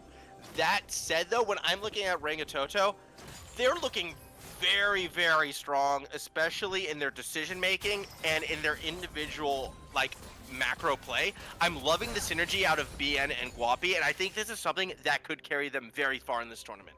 But the thing I do have to raise about Rangitoto, though, is they are playing well, but they're making a lot more mistakes than we were honestly expecting coming into this game. There have been a lot of times they're being caught out of position without proper warding. Like, look right now on the map, there aren't a great amount of wards, and they're simply using the fact that they are ahead as their momentum, which isn't the same thing as Radiant getting caught out of position once again, trying to force them back as LCD and AS7 trading it out. Their execution not going to be it just yet, as the tower dive coming out, a beautiful double stun coming out from Guppy. They're trying to get onto the rest of the backline. They'll simply dive on top of the Curse of the Sad Mummy, buying a lot of space, and a double kill coming in for Guppy as LCD says, okay, it's my turn to play the bully game, and simply cuts down AS7's Darius if you mean in his back pocket. And Diamond, who we haven't seen pretty much all game, is able to get himself the first inhibitor in this one. I mean, split push Renekton, not exactly a standard Renekton, but it's going rather well. Popping the Dominus, trying to turn onto boosted garbage. He has the reinforcements of his mid laner, and the Nexus turrets aren't really going to be much of a dissuading factor coming into this. We're seeing Ride of the Arcane being coming out of the Radiant there, but it's simply not going to be enough to buy the space that's needed, and all three inhibitors are down, and that should signal the end of the game as Rangitoto just all they need to do is one more push, and that's going to be all she wrote. Yeah, and I'm curious if they're going to try and force it now. I somehow doubt it just because Guapi has opted to recall, buy some items, complete that hourglass to just make him even harder to kill. So Rangitoto at this stage, they have time to completely reset, get those last items, get that final push in. I don't believe they need Baron. They just need to, you know, get a pick or two and bring this one to its proper closure. Lost chapter.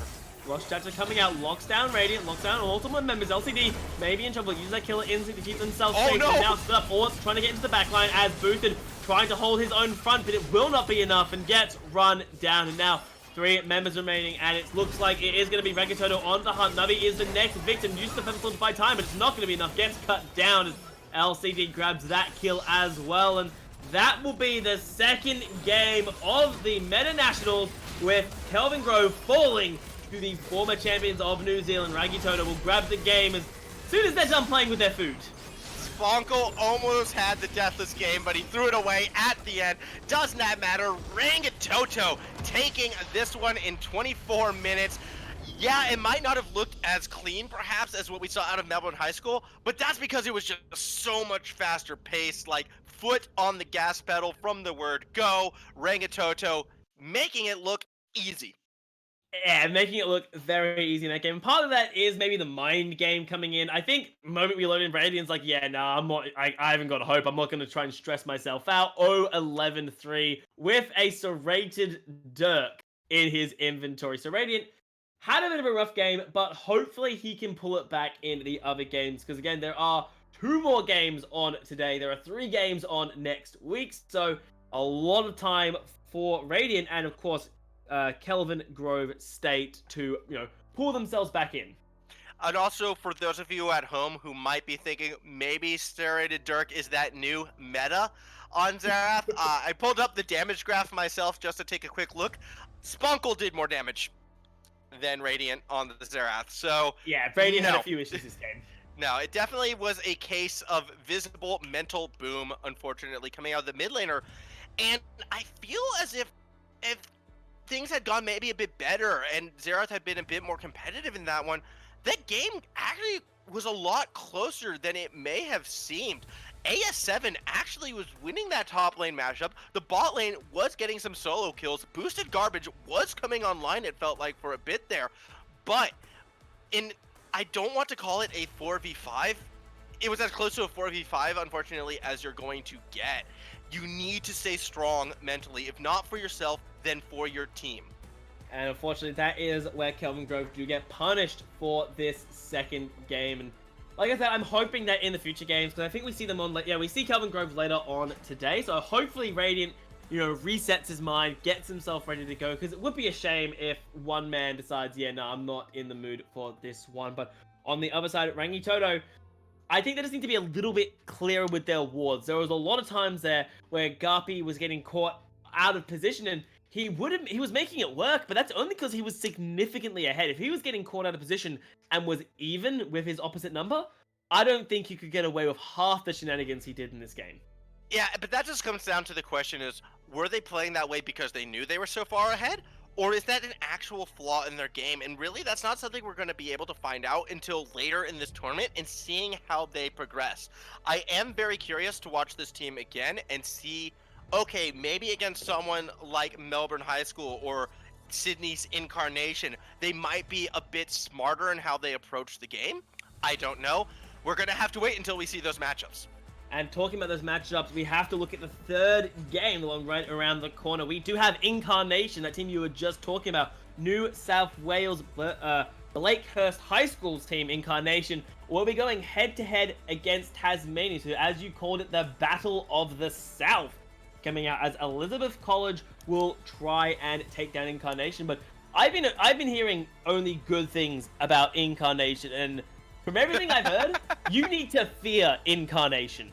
Yeah, I'm super excited to see this team. We will get more into that as we approach it, though, as it is unfortunately, or fortunately for us, because we get to rest a bit, time to take a quick break before our next game, which should be starting roughly at 4 p.m. So in around 20 minutes, we will be having Tasmania taking on New South Wales. I'm excited for that one, so please do not go anywhere.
Hello, everybody, and welcome back to the regional rounds of Meta HSE.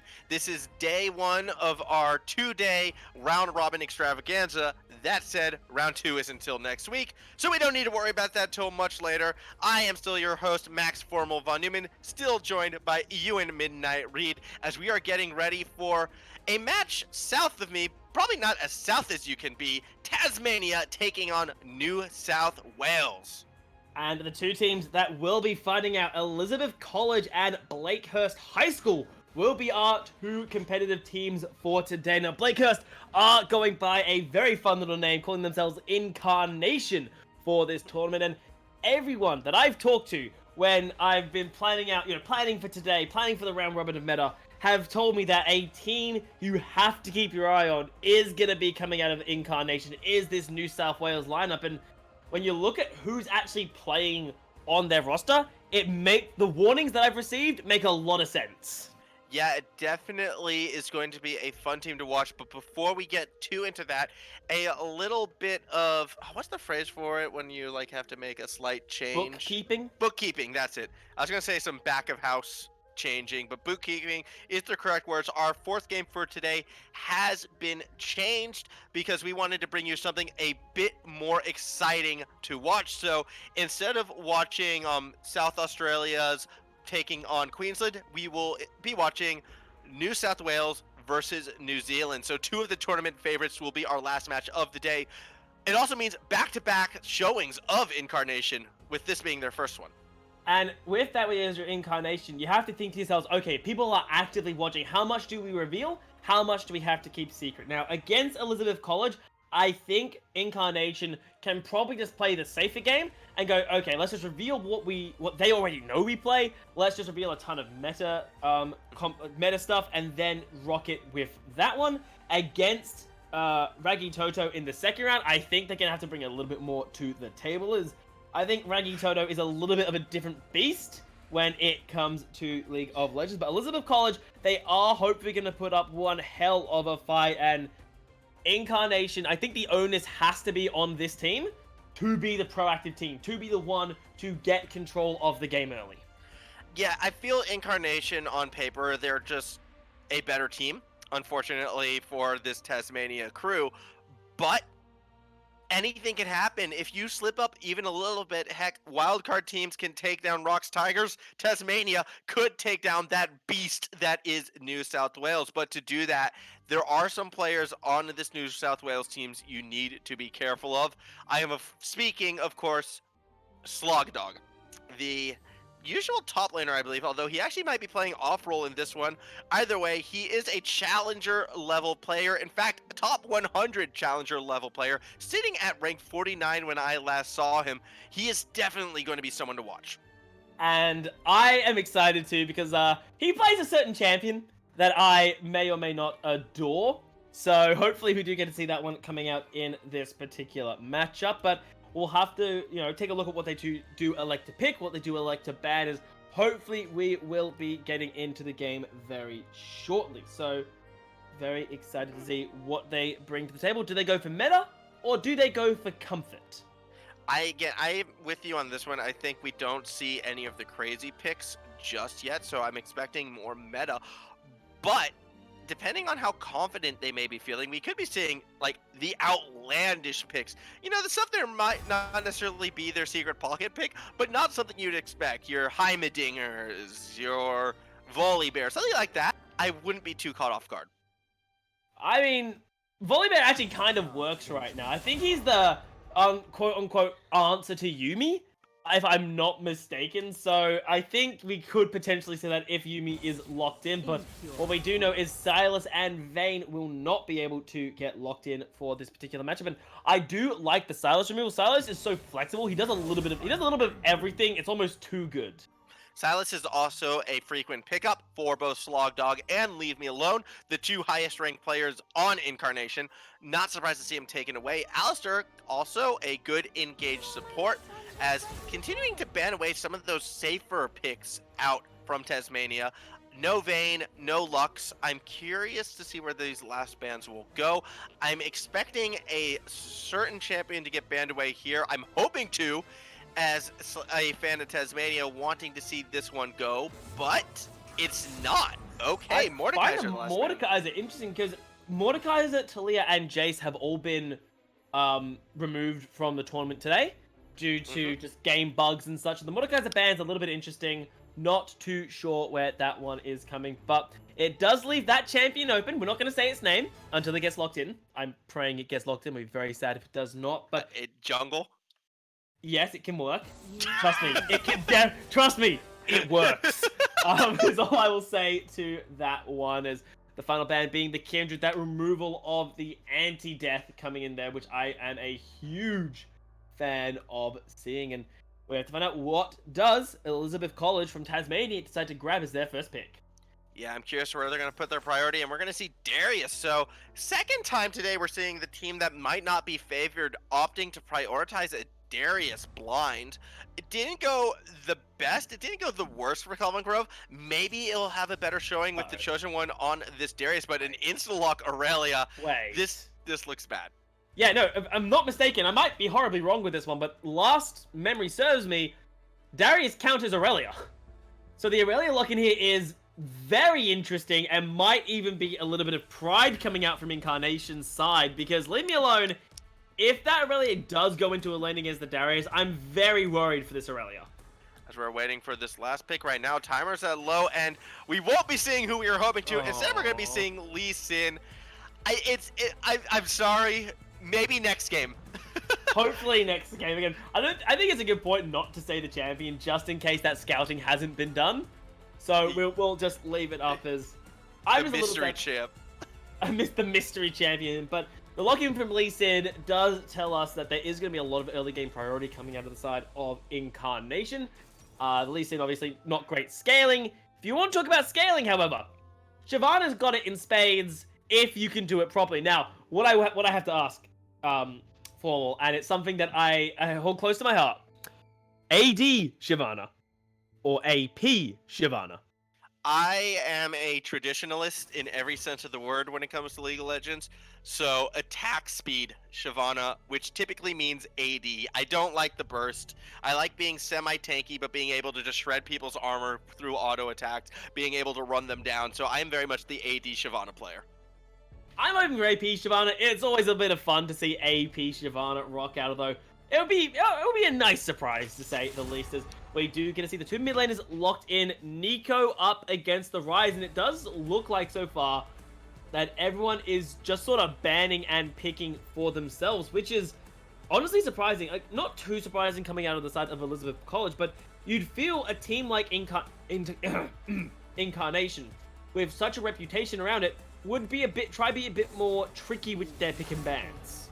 Yeah, exactly that. I'm a little bit surprised in Incarnation how meta they're being. They're definitely not going out of the ordinary whatsoever with a lot of their picks. Granted, you can make the case that they're just sort of picking what they want, not really picking for what they're against. But speaking from a jungler's perspective and looking at Slogdog, knowing that he is a challenger level player, of course he's going to take the Lee Sin. That's like every jungler's favorite character to play, whether or not they know how to or not. And if you're feeling confident in yourself and your team that you're going to win regardless, yeah, seeing that Lee Sin locked in doesn't surprise me one iota, even if it is off-roll. It is, well, I'm nervous. I always get nervous when I see Lee Sins, because I've seen a lot of good Lee Sins. I've seen equally number of catastrophic Lee Sin plays. So we'll see if Slogdog can make it work. It does worry me a little bit, but feeling confident as the Xayah may potentially be locked in. But I want to quickly drag ourselves over to the side of Elizabeth College, in that if Chosen is able to snowball on the Darius, who's supposed to deal with him come the later game? Because Ryze is going to have to get nice and close, and Darius more than likely wants that. Lee Sin can't stop Darius, so the Darius red flag for me has already started to be drawn as the lock-ins are still coming through. I mean, he could be the chosen one, both in name and play this time around. Waiting for that last pickup. Should be worth noting, Rakan is still on the table, and it might be a smart idea to take it away, but no, instead we're going to see the Janna. Janna Jhin. That's going to hit like a truck if that connects. Like, 4th shot, Janus shield, attack damage boost. Like, that's gonna hurt whoever that hits. Because the lineup of Incarnation doesn't really have a traditional tank. Like, you've got Lee Sin, who's not really much of a tank. You've got Aurelia, who can be tanky, but it's not amazing a lot of the time. But, I mean, we'll have to see how it works, because if Jin is able to just sort of sit in the back line and just fire off his shots without getting dived upon, I am a little concerned for Incarnation coming into the, mid-game team fights. Yes, but I'm also not really a huge fan of the Janna just because I don't see where the engage is from Tasmania right now. Elizabeth College, they don't have that go button either. You can argue maybe a Tenko Barb's pick or a just Shyvana flank running in there, but I feel either of them, if they step out of position, don't get that engage they want, they can get popped by Incarnation, and then all of a sudden one person goes down, Tasmania's in a lot of trouble. I think the engage is more gonna be something along the lines of a pick potential. Like, Jin's got great pick potential with the Deadly Flourish. Nico's got great pick potential with her, shape-shifting, the Pop Blossom, the Tangled Barb. And there is decent pick potential out of a Darius if you use him not as a split pusher.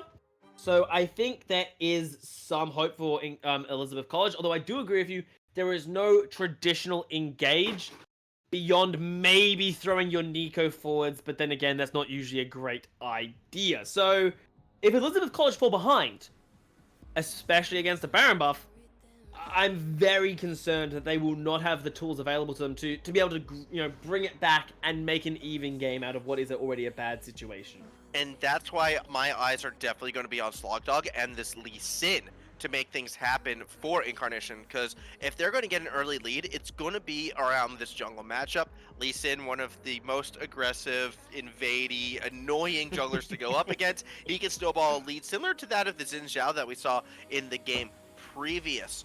To further your point, though, like you're talking about in a world maybe where Darius isn't being used to split push, unfortunately, I'm pretty sure with this team composition, that's all Darius is going to be used for. I do have to commend Tasmania's team composition in that they are able to sit back, farm safely under tower, and manage waves. I think that's something they could be very strong at, especially if they get that split push lead going with the Darius.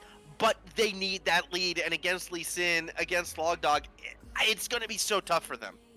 It is going to be very tough for them to get that lead, and I mean, I have hope, I have faith that Elizabeth College will be able to put up a good fight, put up a good showing, but I think everyone everyone's sort of leaning a little bit towards the side of New South Wales. They've got a very meta team composition, but one thing I don't like about it is Lee Sin, and the reason I don't like the Lee Sin here is just because, I would love a Sejuani here. I think Sejuani scales much better than Lee Sin. I think she can do a pretty well enough job to go toe for what a Lee Sin can do. And I had a game recently where Lee Sin ganked me 10 times pre-10 minutes, and I'm a little guilty to the sight of Lee Sin. Like, it was aggressive levels of camping. So I see a Lee Sin, I'm just having flashbacks to, oh god, I'm gonna get Tower Dove level 2 again, aren't I? I feel as if that's exactly what Incarnation wants to do, though. I know it's going to traumatize you, and I'm sorry for the treatment that you might have to incur after this game, should it happen.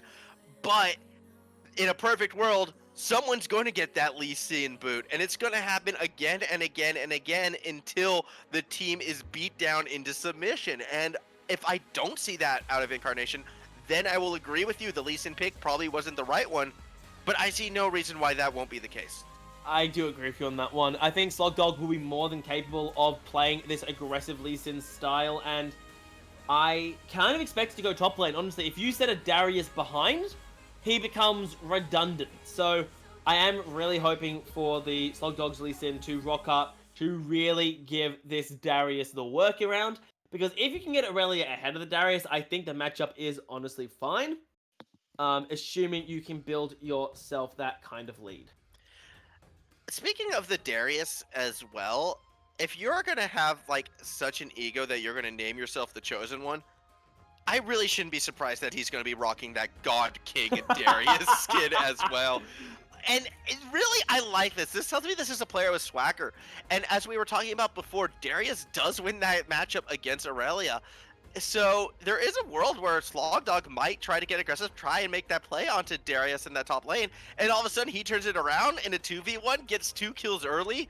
Darius takes this game over. It could happen, slim chance, but I don't know. I'm just trying to think of ways that Tasmania can win this game, and I want it to be around the Chosen One. I want it to be around this Darius. I would love to see it. I've seen crazier, like, kind of outplays, and it's those kind of champions. It's the Darius, it's the Aurelia, it's the Fioras that get the weird 2v1 outplays and such like that. So, it's definitely possible. Like, is Incarnation really gonna let that happen? No, probably not. But it's always something you have to keep in the back of your mind. Exactly. Slogdog, the game is in your hands. Don't screw it up. Because, I mean, Darius isn't even the only champion who has those kind of plays. Nico can make those kind of plays. Janna can enable those kind of plays. Really, every lane can start to go terrible for Incarnation if they pick that wrong fight. It can be for them, and that's why picking the fight itself, you have to be so careful about it. You have to play it really, really smartly, and that's where really good decision-making has to come into effect. So Elizabeth College, can you find those fights, find those openings you're gunning for, and along with that, this Shyvana is going to need a lot of assistance. So what I'm going to be gunning for is, can this Shyvana get her dragon stacks as quickly as possible, as the first one is a mountain dragon. I already can't apparently see. It is going to be an ocean dragon as our first of the day. Yeah, ocean dragon. So no more mountain dragon trained. I'm a little bit sad to see that, but in all honesty, as long as it's not a cloud drake, I'm happy. This has actually been the best day for me. There's been like no cloud drakes. I think there's been one cloud dragon today. So yeah, one in the first game. This has been great. It's nice, pleasant feeling. As this isn't gonna be pleasant. Oh, it could. Well, it's gonna be pleasant for one side, maybe more so than the other. A 5-man invade at the moment for Incarnation. Interesting, because a line of scrimmage wasn't even set up by Tasmania either.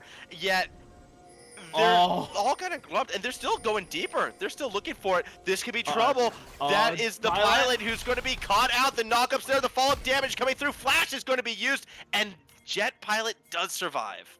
But so low, and that is a summoner spell for nothing, and they've lost control of the bottom side of the map. Now, do they contest, or do they simply back away? I think their best choice here is to just back away. You've already lost control of the bottom side of the map. Do not lose any more members fighting for it, and we may even see vertical jungling coming out of these two lineups. I mean, that's the only option, really. Once again, as in every time with these situations, I'm a bit disappointed that there was no counterplay on the opposite end of the map. There was enough time for someone from this Tasmania squad to get up there, drop a ward, maybe start in the opposing jungler's side, especially because you had your own buff vision.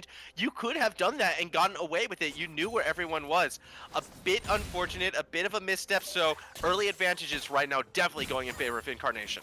Managed to grab that early lead, but can they really utilize it, as vertical jungling will be kicking off? And what we expect out of vertical jungling is going to be the fact that you completely clear out the entirety of that side. So Shyvana should be taking the Krugs, should be grabbing the Raptors, as well as on the bottom side, Lee Sin grabbing himself the Krugs. There is a lot of skirmishing.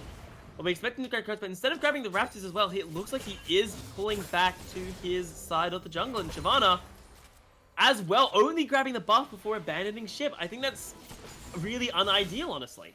That could be nerves. That's nerves and respecting your opponent, I feel, a little bit too much. Sir Chiso, I would have liked to see him stay a bit longer. Get the Krugs as well, because that is so important as a jungler. It gives you the most experience, the most gold, puts you the furthest ahead, and giving away double Krugs to a Lee Sin is only going to accelerate his power spike faster. Bit of a misstep. The other thing I want to bring attention to as well is I'm not sure how much Tasmania is actually following this mini-map. We saw Samuel actually step forward and start harassing with Lee Sin sitting in that tri-bush. I don't think he would have done that if he had been aware how close Slogdog actually was, as a good stun coming out of Leave Me Alone isn't going to turn into much. Or is it? Leave Me Alone going back in. I'm not sure he wants this exchange, already quite low. Barely able to escape. Flash is still available. Chosen One has his. Is he going to go for the flash play? Nope. Content to chase Leave Me Alone out of lane.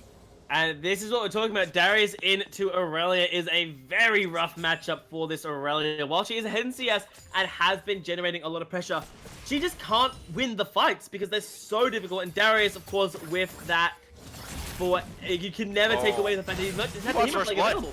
He wants this first blood. Flash already used, but on the bot side, it's a fight as well. Samuel has to flash defensively. Ignite has been used. Heal, barely making the save. The Jet Pilot was so far up lane. Meanwhile, Leave Me Alone, flirting with death. He's trying to be bait because Slogdog is making his way up. Will Chosen One get the kill before he goes down the stun? And the follow-up damage is there. First blood going to Leave Me Alone. Leave Me Alone, a beautiful bait, and Chosen One not really respecting the fact that his jungle is on the bottom side of the map. Vertical jungling has stopped for a long time now, and that's nothing. You can't do that kind of disrespectful attacking with the Darius if your jungler is on the other side of the map. If Shyvana is on the bottom side, if you're tracking Slogdog's jungle pathing, you'd know Lee Sin is making his way topside. You'd have a pretty good idea that he is.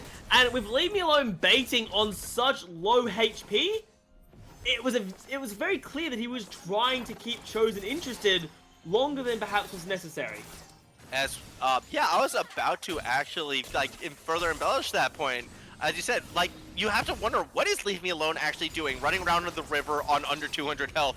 That has to be suspicious, even if you aren't tracking the jungler, but Chosen One just not having the game awareness this time around to really suss that play out. That said, Samuel stepping forward because Sir Chizo is there to return some gankage, a good little knock-up buying time, so Magic Rai able to make the save. If that Deadly Flourish had connected, that could have been Frenzy Flash forced out of him, but was able to keep it, and now will continue this momentum in the bottom lane with the Caulfield's Warhammer in his inventory. A significant advantage in CS in favor of the bottom lane of Incarnation. And hell, look across the lineups, the one lane that is going relatively even is the top lane, and that's just because of Aurelia with that teammate constantly shoving the wave and constantly feeding Darius the minion waves, and needs to be careful as one bad fight could result in a death. As we're seeing, he's dancing around but needs to be careful, he's almost gonna die. Yeah, actually, this is not what Leave Me Alone wants. Chosen One getting in quite deep. The Cannon Minion doing a bit of work. It's not gonna make the save. A solo kill for the Chosen One. And that's the matchup. Darius counters Aurelia. You cannot be taking fights as if he doesn't just straight up beat your champion in the early game, even with a longsword boot and a Tauren's shield versus the Tiamat. He still has so much damage available in his kit, and I'd say that's disrespect coming out of Leave Me Alone at that point, who teleports right back in. Yeah, and was actually looking for that fight as well. Chosen One probably could have turned that around and gone for it, had the level advantage. The guillotine was there. He would have won that fight, but instead, it appears as if Chosen One is going to opt to recall, get that phage completed before returning to lane, is going to opt to use the teleport. That might be a mistake as there's a gank happening in mid lane. Flash already burned by Fennekin. Pop Blossom. Oh no. Very premature on that one, and Slogdog will secure the kill, but can he escape the jungle of Sir Chizo? Meanwhile, in the bot lane, Jet Pilot has been ignited on and will fall to Friend A. A defensive flash out of Sir Chizo is not enough to make the save, so it's a double kill for Slogdog. I don't know how Slogdog survived that, picked up the Nico, really good, and then gets Chizo at the end of it somehow, which I must admit, I'm amazed he managed to get away with such cheeky shenanigans on this Lee Sin as we make each other on the bottom. Yeah, Samuel just not able to defend on his own. An easy kill picked up once again for Friend A, his second of the game. And this is where we get to see Incarnation starting to flex their muscles over their opponents. The one lane not going in their favor is that top lane, is that counter matchup. But other than that, Knight is doing a good job of pressuring in this Nico, building a significant CS advantage, but we may see some shenanigans top lanes. Knight, yep. Oh! Hedge's Vanguard has been used as there's nowhere for the Chosen One to go. A great roam leading to another kill for this Incarnation squad. And Knight's not even going to get heavily punished for this because he's got such a CS advantage and he has Realm Warp available. He can just go back to mid lane anytime he so pleases right now, and does just that and is still significantly ahead of his opponents, and is now helping the one lane from the side of Incarnation that was not going in their favor. Yeah, it's definitely starting to turn into a win lane, win game situation across the board right now for this red side. Bot lane, 20 CS lead. Mid lane, 30 CS lead. Top lane, losing matchup, a kill and 10 CS as well. It's all red, all New South Wales, all everything at the moment. And with an Ocean Drake on the horizon, I feel as if that's just going to further inhibit Tasmania's ability to climb back into this one. But Tasmania need to keep fighting. They can't let a couple bad situations really drag them down, because that is where death starts to embrace them. So seeing Knight, that might be partly why he's got such a big CS lead. He's doing the season Thor strat of saying, oh, your Raptors? No, my Raptors. Yeah, he just straight up stole it, and Sirchiso didn't feel confident enough to even try and contest his own Raptor buff. Fortunately, Chizo does spot that one control ward, but it comes to show how confident New South Wales is playing. They're already getting deep control wards. They're tracking Sirchiso's movements. They're making plays on the opposite end of the map as a result. We're looking at a 5k gold lead less than 10 minutes in, and I just see this one getting worse and worse. It's not going well. Three losing lanes effectively give you so little room to actually work with in terms of pressure. They lose the Dragon because of it. They're 5,000 gold behind now, and all just because of the amount of pressure they went lanes. Oh my gosh! That damage coming out of Friend A and Magic Rai, too much for Jet Pilot to handle. It's just gonna, is all I have to say. The words are failing you, my friend. Words are failing Samuel's me. gonna get died here. Good flash to stay alive. Is able to turn around, gets one, able to get a return root in place. The Featherstorm will keep Friend A alive though, so 1 for 1, technically 2 for 1. Sloppy tower dive, but at the end of the day, Incarnation can play with this kind of pressure. They can play with this kind of tempo because they have the room to do so. Slogdog can pretty much be anywhere on the map that he wishes. The mid lane is constantly being shoved in by Knight, and Fenkin isn't really able to do a whole lot about it. And again, the one lane that is in favor of Tasmania is still, no, it's 10 CS in favor of what could be, should be a losing match. Oh no. You don't want to push up there. An easy roam, easy kill for Slogdog, and Friend A is on the top side. How confident is Leave Me Alone feeling? That confident. A solo kill on the top side of the map. We're looking at a near 10k differential, not even 12 minutes into this one. This is a roughie, ladies and gentlemen. I'm just having flashbacks to Season 3, where the entire drafting strategy was win lane, win game. Well, so far, that does appear to be it, as Chizo... Even Chizo knows, like, oh god, not this. No, god. But yeah, that awkward pause after missing your ultimate where you just sit and reflect where everything went wrong. Slogdog jumping in onto Samuel right now. So much damage coming out of this Lee Sin. That was like 2 autos that brought Samuel down to half. Magic can't get that knockup, but it's not needed. 2 more kills on this Lee Sin, 4-0. Magic denied the Monsoon coming out of Pilot. That could have been such a huge ultimate to keep both of them alive, but instead the Charm denies the second half of the Monsoon. That was filthy coming out of Magic, and results in both bot laners going down. And I think at this stage, we need to start comparing this Incarnation team to what we've seen out of Rangitoto. And just in the sense that these are 2 similar matchups where you have like a heavily favored team versus a more underdog team. But out of New Zealand, it appeared as if they were a bit sloppy or a bit over-eager when they didn't need to be. But this New South Wales squad is looking so clean in their decision-making, in their mechanics, in everything that they're trying to do. Chosen One having to flash out to stay alive. Although this could be a potential opportunity. 3 members around the bot lane of New South Wales, but they're not going to commit. Not going to commit, and they need to be careful. Partly because, as you stated before, who's meant to start the fight? How can you commit to a fight when you're behind?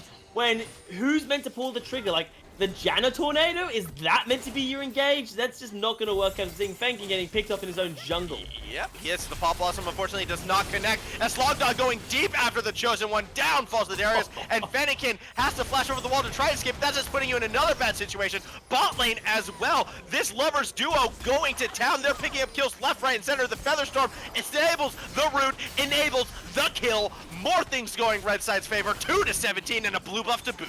Yeah, this is not looking good for Elizabeth Collins. Let's not put it lightly. It's 14,000 gold at 12 minutes.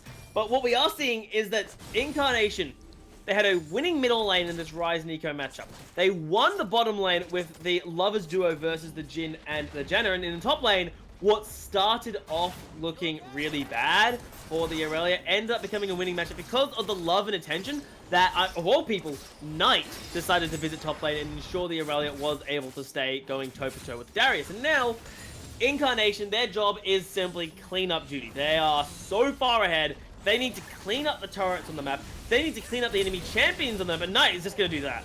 I mean, especially when they run at you, can Knight get out of this situation? So Chizo actually is able to help Fennekin get the shutdown. As it turns out, Rise cannot 1v3. Rise has a Medjai's, by the way. Oh, well, it has 0 stacks now. Grabbing, yeah, the Medjai's. I'd say the Medjai's is a sign of overconfidence, but I can't even say that with a straight face, because when you manage to build such a momentum lead, 15,000-ish gold, and Rift Herald as well, like, it's such a bad position for Elizabeth College. I don't know how they're meant to get back into this game. Like, I'd say you need to start doing picks, but you don't even have the engage to make it work. Well, they got that pick out of Knight just then, so baiting, I guess, your opponents into situations that they think is an easy kill and then flipping the table on them. Doing that repeatedly, maybe. Well, we saw it in the Calvin Grove game. Just throw someone into the dragon pit and have them dance and everyone will show up. Or just Wombo, leave me alone right now, who will flash and does the pop awesome, goes back in, has 1 kill, Chosen One is the next target. That is not going to be the double. Guillotine not even used as the Chosen One gets that kill. Here comes Knight. He wants to pick up where his teammates have left off. He has a quick double. Will try to turn it around to Samuel, but underneath the tower and amongst the pressure of the minions, my God, no. Samuel flashes forward. No, you don't want to do that, my friend. A triple kill for this Rise. Samuel felt so ambitious, but look at his build. He has a pickaxe. That is Samuel's damage right now, and you compare that to the fully stacked Seer, you compare that to the 12 stacks of the Medjai's coming out of Rise, and this is very unfortunate for the side of Elizabeth College. But Reincarnation, the thing you have to take away from this team is the fact that, yes, it is a very one-sided match, but they are doing it so cleanly. They're not making too many unnecessary mistakes. No, this has actually been a super clean game. We could be looking at it ending in under 20 minutes. Hell, it could be under 17 minutes at this rate. Can they even push for that big 16? Here comes the curtain's call to try and push them back, but they're just going to sidestep and ignore it.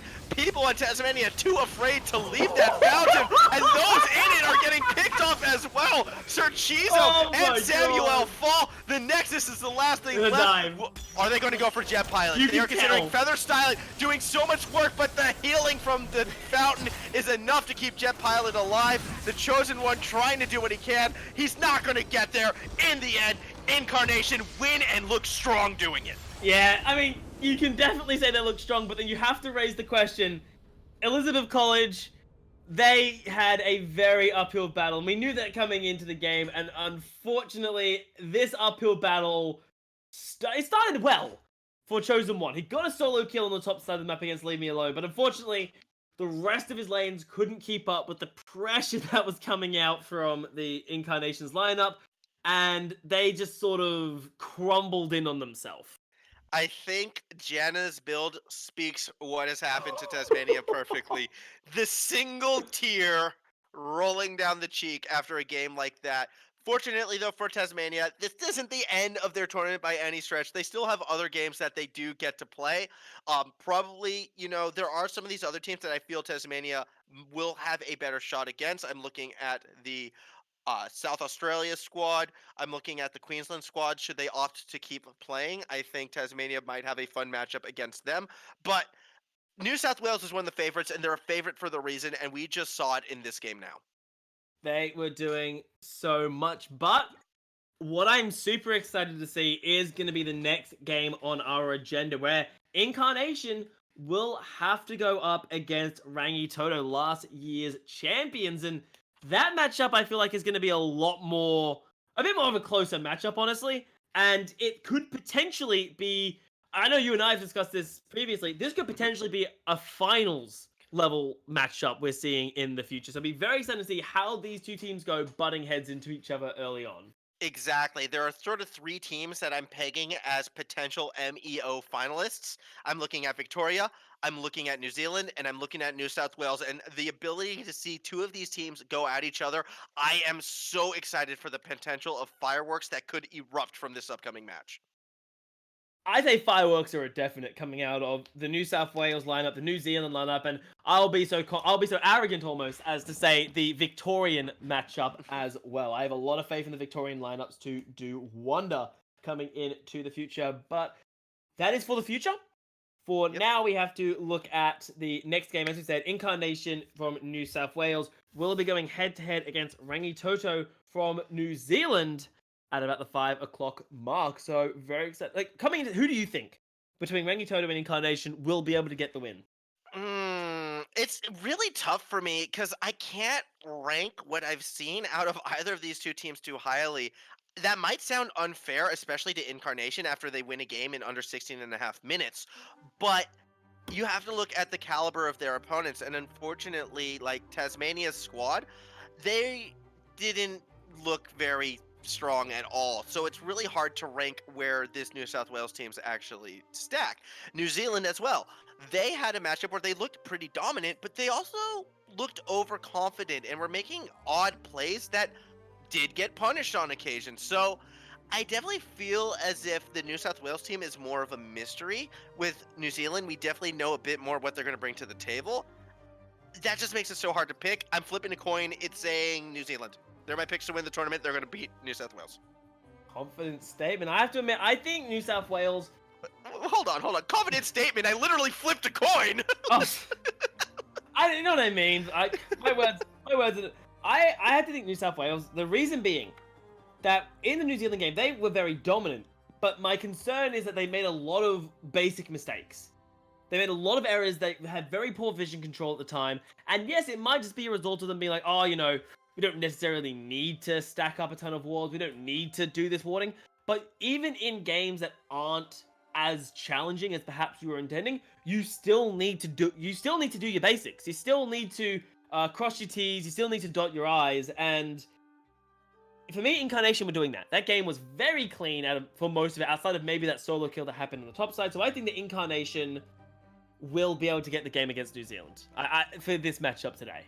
Either way, though, it definitely means a lot considering only 2 teams go to MEO. You need to win the matches against your toughest competition. A loss here for either of these teams could mean no Melbourne trip, so a lot will be on the line as we will get back to you in roughly 20 minutes. So please don't stray too far, get a snack, use the toilet, and come back ready for more League of Legends action here at Meta HSC.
Hello, everybody, and welcome back to the fourth and final round of the Meta HSE National Round Robin for this week. We have ourselves New South Wales and New Zealand going head-to-head for our fourth and final matchup, Incarnation and Rangitoto. And these two teams, I think we have to be keeping track on formulas. They are two of the strongest teams I think we've got in this tournament. Yeah, they definitely are two of the favorites to go all the way. The other team, of course, being Melbourne High School. But this is a critical match for determining who actually might be going to MEO. Doing simple math here, 2 spots, 3 teams. One of the 3 teams don't make it. Well, that means if you beat one of those other teams, you're ahead of that one team. And all of a sudden, you're in the top 2 and you're in. So I think whoever wins this game, we have a real strong chance of seeing in Victoria later next month. Well, I'm very excited to see that, as we said in the previous game, there are 3 teams that me and you, at least, will be keeping a track of. Incarnation from New South Wales, Rangitoto from New Zealand, which of course are the 2 teams that we are witnessing, and the 3rd team, which I think is worth tracking, Melbourne High School, which has 3 out of 3 for their wins today. So these teams will going head to head, and it's time to see who will be matching Melbourne High School. Is Incarnation going to sit at 3-3, or is Rangitoto going to reclaim their spot as the kingpins of the Meta National Round Robin? Yeah, it's definitely going to be an exciting battle for sure. I think for a lot of these players, this is going to be their first match that really counts towards their end goal. So I expect them to take this game a bit more seriously than we've seen out of the past. That said, that's more applicable, I feel, to Rangitoto.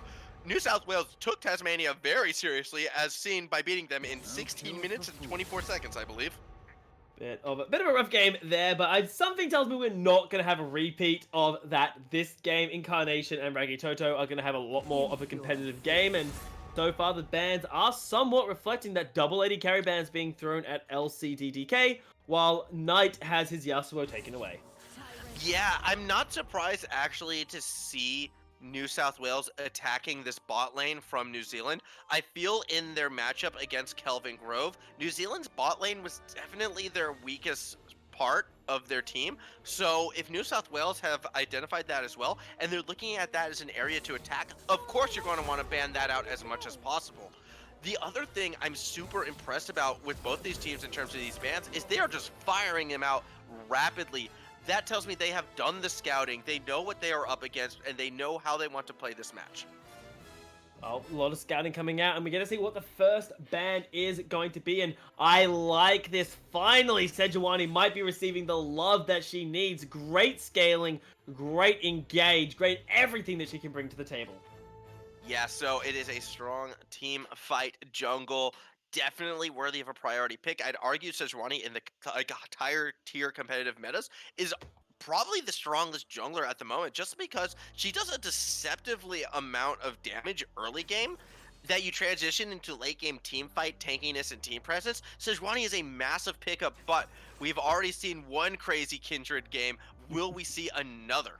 Hopefully. Now, the thing with the Kindred is you cannot let her get displaced out of the Lamb's Respite. So that's why I think blind picking Kindred is very risky. But in this case, against a Sejuani, she's going to lock you in place. That works fine for Kindred. She's like, cool, lock me in place.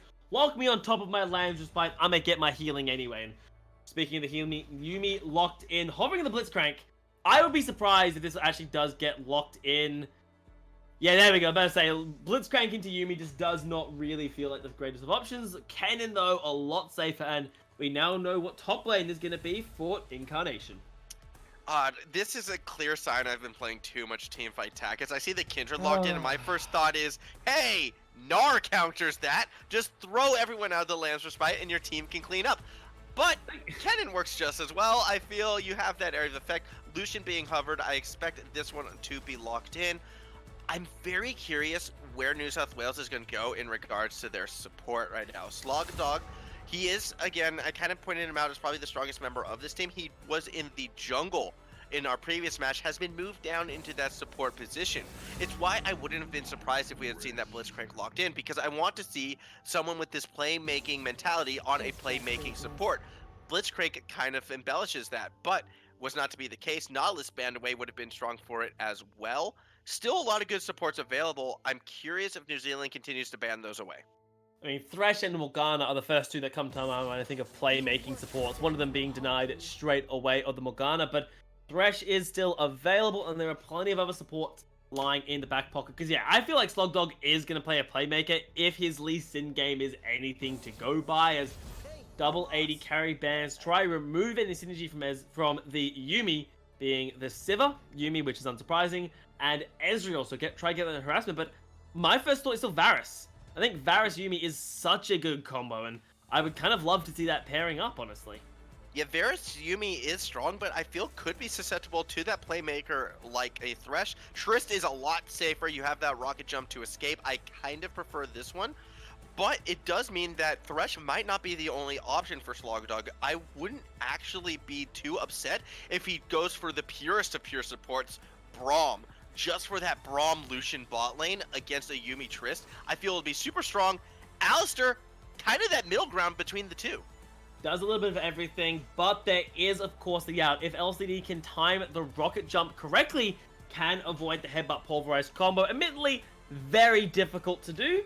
So we'll see, can LCD really time that rocket jump perfectly? And Knights hovering a LeBlanc. I would love to see a LeBlanc popping off this game, and we will get LeBlanc versus... Well, actually, we don't know, because it might be a Vladimir top for all we know.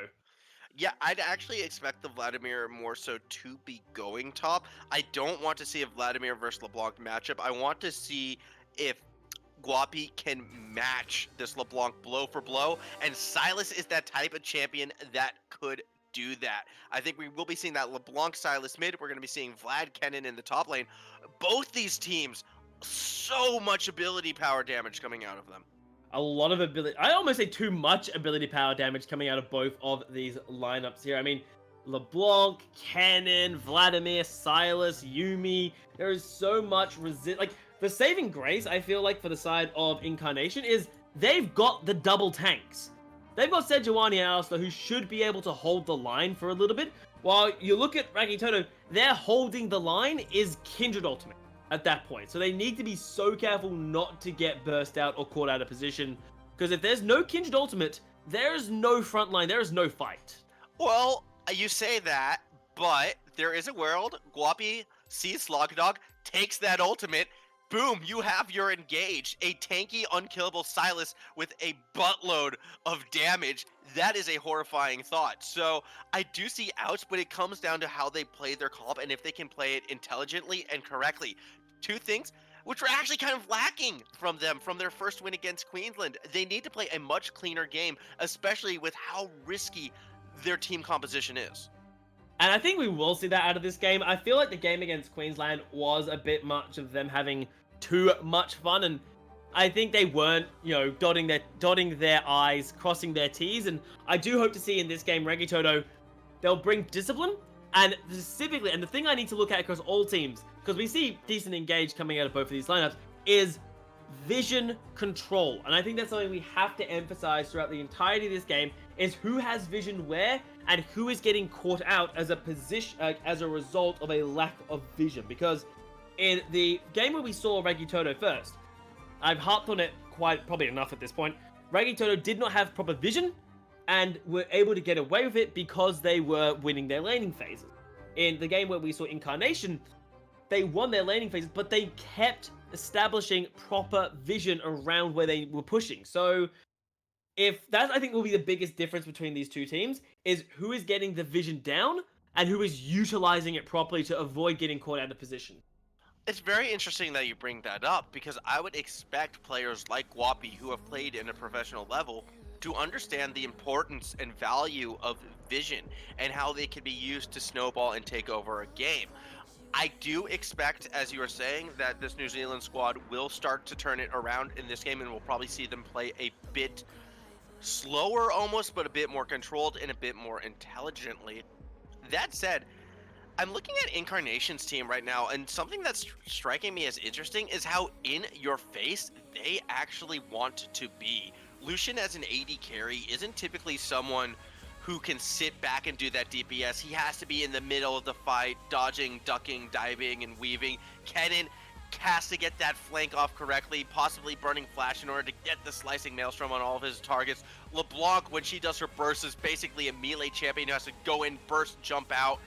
It's very much an in-your-face team, which normally could be a weakness, but there's no strong disengage except for maybe the final chapter coming out of Lemon Lord on this Yumi. So it's one of those things that actually might work in Incarnation's favor.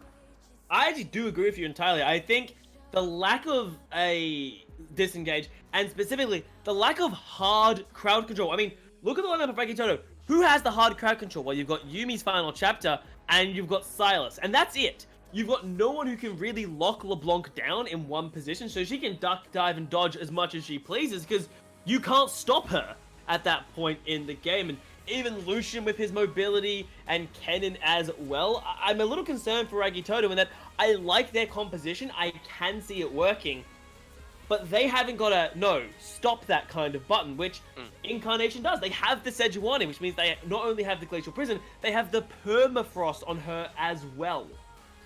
Yeah, I mean, the Sejuani is definitely good in that regards. Whoa. Unfortunately, is everything okay? Yeah, I'm just seeing a very unconventional keystone on a LeBlanc, and I'm very confused. Oh, hello, Klepto LeBlanc. Hello there. I hate to interrupt, but like, I don't know what I'm looking at. I'm looking at like, I can see the logic, but why would you not go electrocute here? Like, are you that urgently important to accelerate yourself? But you should be having the winning matchup early regardless on this LeBlanc. Like, the gold should be coming from the kills you're getting as you snowball. Taking Klepto, to me, almost says that Knight might not be that confident in this matchup, and that gets me a little bit worried. To continue on, though, with the point I was going to make right before that, just real quick, want to get it out of the way. Sejuani, normally love the pick. I still think it's strong in this composition, but knowing where they were going, I actually would have liked to see something like a Jarvan, because Sejuani really excels with these super late game team compositions. That's not what this blue side is. They're actually a mid-game, early game team comp. I do agree, although I'm still a huge fan of the Sejuani, honestly. I think that it's really, really strong. I think that the scaling as compared, like, the Jarvan works, but I think just for the matter of scaling, the tank Sejuani, I feel like has more impact and more safer pick potential in that with the Jarvan, he has to go all in. He has to flag, drag, Cataclysm. He has to dive in there. While Sejuani, she can throw the Glacial Prison from a distance, and if it fails, well, she hasn't thrown herself into danger. So that is why I do kind of lean towards Dio's Sejuani as opposed to a Jarvan. And I suppose the jury will be out on Dio. How does he play this Sejuani? Is he going to be as proactive as we would like to see him if he was on Jarvan? Versus how proactive is he on the Sejuani at the now? And the one other thing I would like to attest is in Pick and Ban, we talked about the huge amount of ability power coming out of both of these lineups. Kennen's going AD. He's got press the attack. Yeah. So press the attack, Kennen. It could be AD. I'm hoping not. I really hope not. It is going to be like attack speeds, like Blade of the Ruin King, Guinzu's Rage Blade, Hurricane. That, you know, I think it was like season 6 or season 7 AD carry Kennen is what we're going to get today. I do remember that meta. I do remember seeing it. I just don't think it's really optimal for what this team wants to do. It's Guapi. Guapi getting a lot of damage onto Knight, who is forced back and away. About even at the end of the day, although a Corrupting Pot was burnt from Knight, while Guppy didn't really have to burn anything beyond a few cooldowns. And I do hope that that's not what this mid lane turns into. Incarnation cannot afford to have their LeBlanc falling that far behind us. Both junglers kicking it off, starting from their buff on the bottom side of the map, leading into their camps, lane adjacent. Yeah, they're actually mirroring each other, which is very interesting to me. It should mean Kindred will have a faster clear and will be the more proactive of the two junglers, so more likely to make a move. But what is more important is that when the first mark comes down, the junglers will be near each other, and Dio will have a better opportunity to contest it. And that is something which could backfire against BN. It's very unusual that you see a blue buff Kindred, so maybe that's something they're banking on will throw Dio off guard. But if this doesn't pay off and BN actually winds up losing that first mark, that's definitely going to be putting New Zealand behind. It'll put them behind. It won't be the end of the world, but I do agree with you. It's far from ideal. So seeing finally engage on the bottom lane. They've caught the Yuumi out of position. The Ignite is down. They might just burn her out anyway. Is it going to burn out? No! Oh, that was so close, but a beautiful engage coming out of the Alistair, catching Lemon Lord out of position. Yeah, no roast cat dinner, at least just yet, but at this stage, Yuumi has to be careful. This could almost turn into a 1v2 situation in lane, only because Yuumi is going to want to sit, as you can see, on LCD right now, not really wanting to leave herself out there, and that just sort of makes one target. The second Yuumi jumps out at the headbutt pulverize attempt, yeah, they want Lemon Lord down, and they want him down soon. And it's the priority target. I mean, of anyone you're going to engage on, it has to be Lemon Lord. I mean, he is so squishy and available. Just seeing a fight in the top lane. Leave me alone is the one trying to start the fight. Dio is nearby, but not really hunting down their targets too badly. Yeah, that was interesting. As we were speaking about earlier in this game, the junglers did meet at that scuttle. Guapi looking for something there. So they met at the scuttle. It wasn't the correct scuttle, but Dio still wants it. Dio playing aggressive. The mark is on the bottom side of the map, but BN does not want to give up his jungle, partly because his top laner can rotate first, but they need to be careful not to overstay their welcome too much. As the Kennen still does decent amounts of damage, even when he does get that press the attack ready to rumble. And Kindred is the one who comes out worse for wear, having to burn their flash. I am so surprised Dio was actually able to pull that off. Yes, Leave Me Alone had the top lane push, but in mid lane, it's going all Guapi all the time, and that Silas was heading down the bot lane. He's coming in from Slog. He wants to get Lemon, but was unable to exhaust now onto Frenda. He needs to run for his life. Stun coming out on Slog is not going to be the damage, however, as jumps back in, heal coming out. LCD gets himself the first kill and will grab himself a happy little burger, flashing out of the danger zone. A double kill for the Trist. That was so ballsy coming out of LCD. Rocket jumping back in on low health. It is the trust that he had with the support that he can get the kill. And that cheeky flash at the end as well. He had to flash towards the tower, but he couldn't go too far because one tower shot would have been his death. He toes the line, gets the double kill, and New Zealand is off to a fantastic start. And that's what you want out of a hyper carry. I mean, this isn't just like an early game Lucian getting a lead. No. This is the hyper carry Tristana, who has Yuumi to ensure that there is no proper engage on the Tristana itself because of the final chapter, getting an early game advantage. This is huge for New Zealand, and they need to keep this pressure on because there is now no Summoner spell on the side of Incarnation's bottom lane. No, and this only means more pressure, more attempts to really put this Tristana ahead. You have about a 4-minute window, I feel like, until Sejuani is going to be hitting level 6 with that Glacial Prison. Action in the mid lane.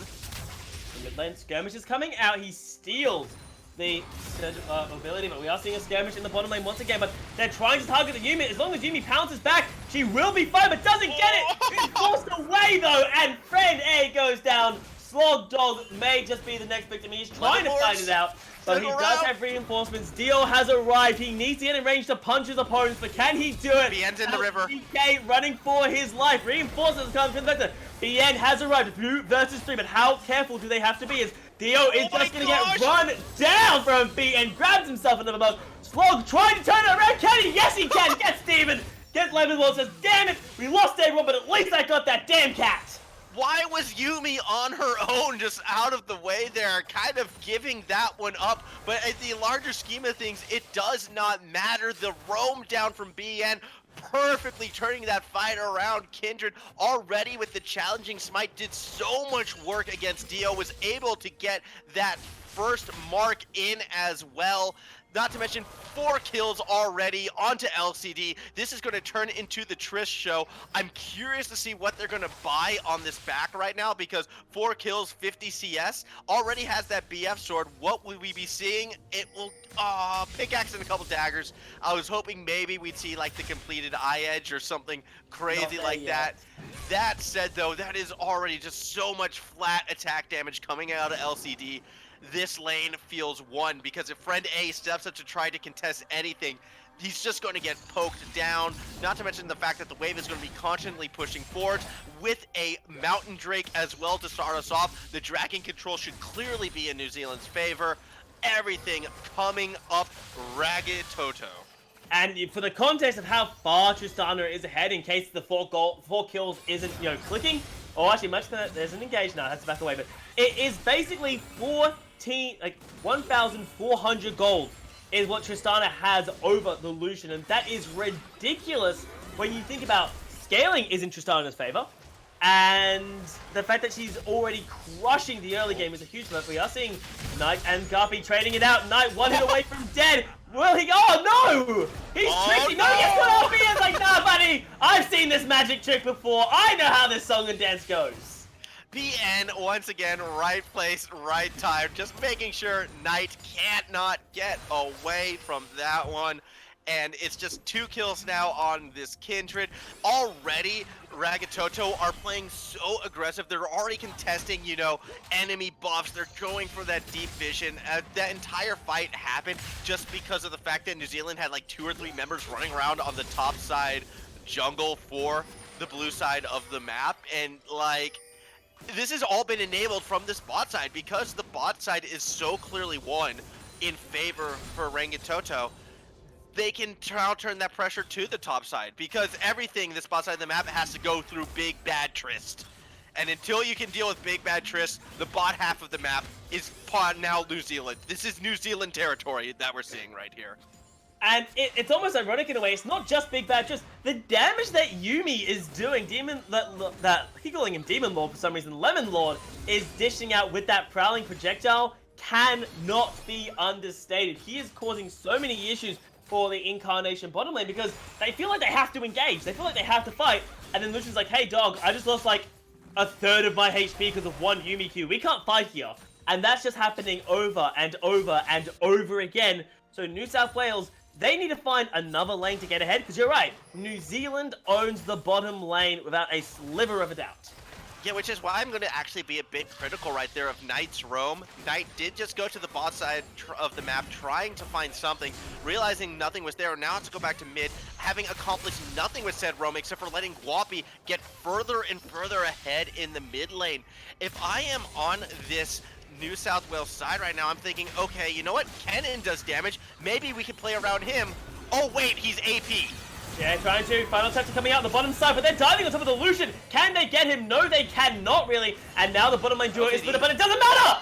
As LCD doesn't give a damn he's away from Lemon Lord. He can look after himself on the Tristana. The big boss has arrived, and we may see potentially more coming in. Slogdog trying to turn around. They will get the demon, but can they get themselves to Tristana? It doesn't look like the Z Rivals have made the CC far too hard to get through. One goes down. Dior will get rinsed, and a Electra Strike stop anything from going bad. And I mean, this is why Knight! He didn't get it! He's still looking!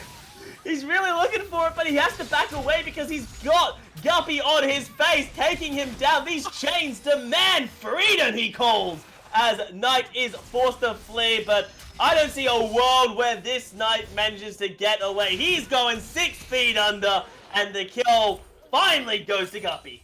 And all of that, as it was going on, LTD was actually backing, I believe, on a ward, but there was just no way for Knight to get to this Tristana.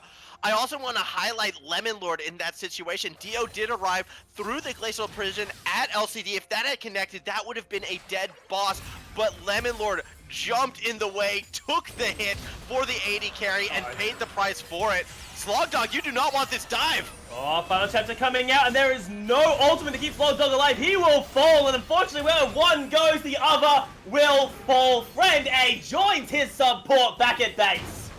Yes, Big Boss Triss is definitely online. Infinity Edge completed. 2 more kills going to the spot side of the map. And if you are on New Zealand, all you need to do is just manage the game and wait for Triss to win it for you. But Guapi wants more. I mean, can you blame him though? This Guapi 2-0, 200 gold bounty has been keeping Knight pinned in that middle lane as much as he can, building a significant CS advantage. And what I was hoping, Dio's Sejuani has not had the pressure that we were really hoping to see out of it. No, we have not seen much of it yet. I mean, he only hit level 6 recently, which is that spike, but unfortunately, by the time he's got there, this game has already started to spiral so out of control. Really, the only lane that hasn't been touched as Culling comes down. Oh my god, Culling coming up, but he gets taken away by the Buster Shot, and LCD should be able to run it out without too many issues, and that is both ultimates of the duo lane from New South Wales being forced out for really nothing in response. Yeah, sorry I was late on the pass off there. I just didn't see a world where friend A would want to drop a Culling and look for a fight in this situation. I know you're playing Alistair Lucian and you want to fight and be aggressive, but congrats, you've pushed forward and now BN is here. I think playing aggressive is right now the role of New Zealand. We've said it time and time again. The bottom lane belongs to New Zealand. Now we finally see New South Wales trying to force something. They are going to go to the middle lane, but they may simply get run down as Guppy doesn't care. He's in a 1 versus 2. This Silas is hungry, and he does have the reinforcements of BN on the Kindred. They're jumping right on top of the LeBlanc. The Glacial Precision used to buy time, but it's not going to be enough as Knight gets demolished. And yet another mark going over in BN's favor. This man has 6 Kindred stacks. I was about to drop that number as well. 6 stacks on the Kindred, 1 less than the amount of kills on this Tristana. Guapi is doing fantastic as well. In like a normal game situation, this Silas would actually be the one who I'm saying like, uh-oh, you have to watch out. 2-0-2 Silas, already 131 CS. He's going to take this game over, but I feel as if the game has been taken over. And yet, despite all of this, there are some good things New South Wales is doing. Collecting that Rift Herald, knowing that the bot side of the map is gone, was a smart play by Dio, so kudos to that. Unfortunately, they really dropped it, I feel, too prematurely, and they couldn't turn it into anything. Furthermore, I find it hilarious at the moment that this top lane, 0-0-0 across the board. Nothing has happened on this top lane. Talk about playing on an island. My goodness. Just imagine how strong New Zealand is going to get once Diamond gets involved. It's a little terrifying when Diamond does get involved, as like they're trading back and forth for Tum, but it's nothing too much. Actually, you say that, the Hemoflake trying to be dropped down, but the slicing Maelstrom tears Diamond apart. So there we go, a nice little solo kill for New South Wales. Maybe it's something that they can play around, but you have to be careful because BN is in the top lane now and Leave Me Alone has nowhere to go mid lane as well. They're going in, the final tactic used to buy behind, but will it be enough? As Slowdog is trying to buy space with that ultimate, but Sommers is on the front line with the Yumi backing him up, the healing coming out. Deltas, he jumps into the back line, what's he doing? But he makes it work. This Tristana does everything, says, screw the battle lines, I'm diving in, boys, and Knight eventually falls 2 Trixies for his own good, but LCD, what was that insanity? He does not care. He trusts his team to back him up. The Yumi was with him, so it wasn't like a 1v4. I guess it's a 2v4, maybe a 1.5v4. It doesn't matter, though. He is so far ahead, feeling so confident, has that red buff, has the burst. He knows, I just get 1 kill, I can jump wherever I want right after that, and I know I'm going to get that with how far ahead I am right now. I just feel paranoid when I see a player diving forwards on an AD carry. Like, the last time I saw that, it was double it, and he got soloed up by Crown in about 2 seconds flat. So, I see an AD carry diving forwards, I'm like, oh god, no. I know how this song and dance goes, not again. But, unlike double lift, LCD, 9-0-3, a 700 gold bounty, 2 fully completed crit items with a 3rd ready to rumble as Leave Me Alone trying to turn it around, but the slicing Maelstrom is being used on him, and he cannot take the Storm's Wrath! Off in the top side, but Guppy in a 1 versus 2 from Dio and Slogdog. Can he survive? Teleport! Will make it a fair fight, but Guppy doesn't give a damn! He's hunting down his prey 1 versus 2 with the reinforcements of Diamond. They should hunt down Dio. They can get in range, but they don't have the CC to lock him down just yet.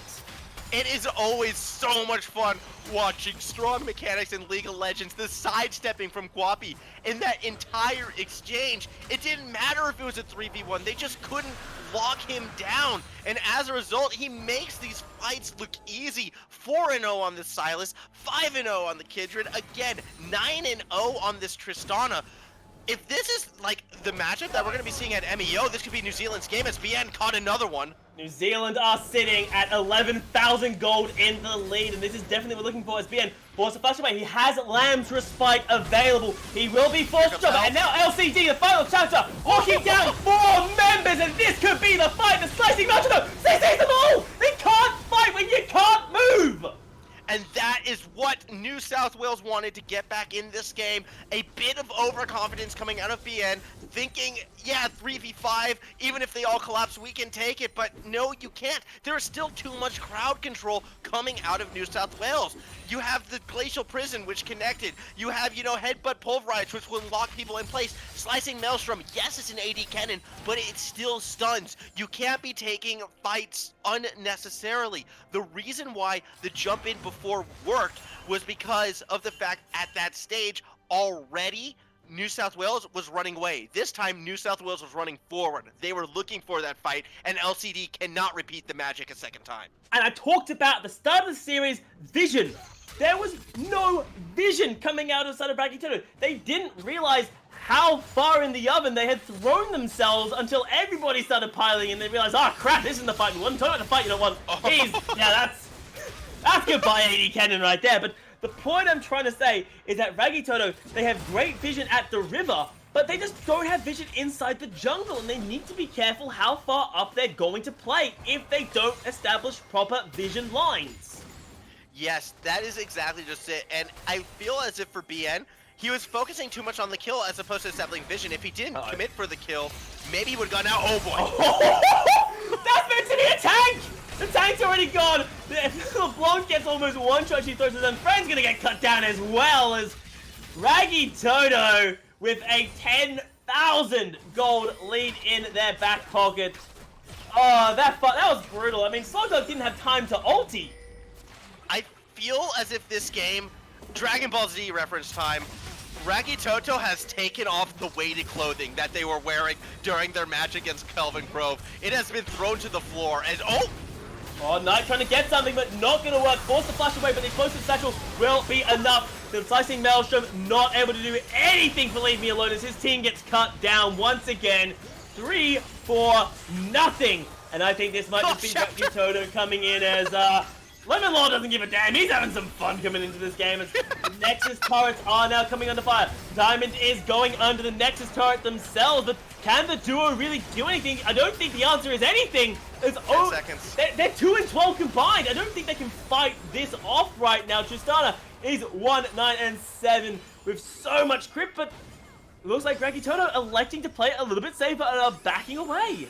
Health bars are low on the important characters, and with the death timers clocking down to 0, Rangitoto is actually going to do the small thing, back away, get those last items, and probably just take it either straight to Baron or even straight to the Nexus itself and end this game. 25 stacks already on Guapi's Mage Eyes, 16 stacks on Lemon Lords as well, so he's getting close. It's just pure domination coming from Rangitoto, showing why they're the defending champs, showing why they are the team to beat in this tournament.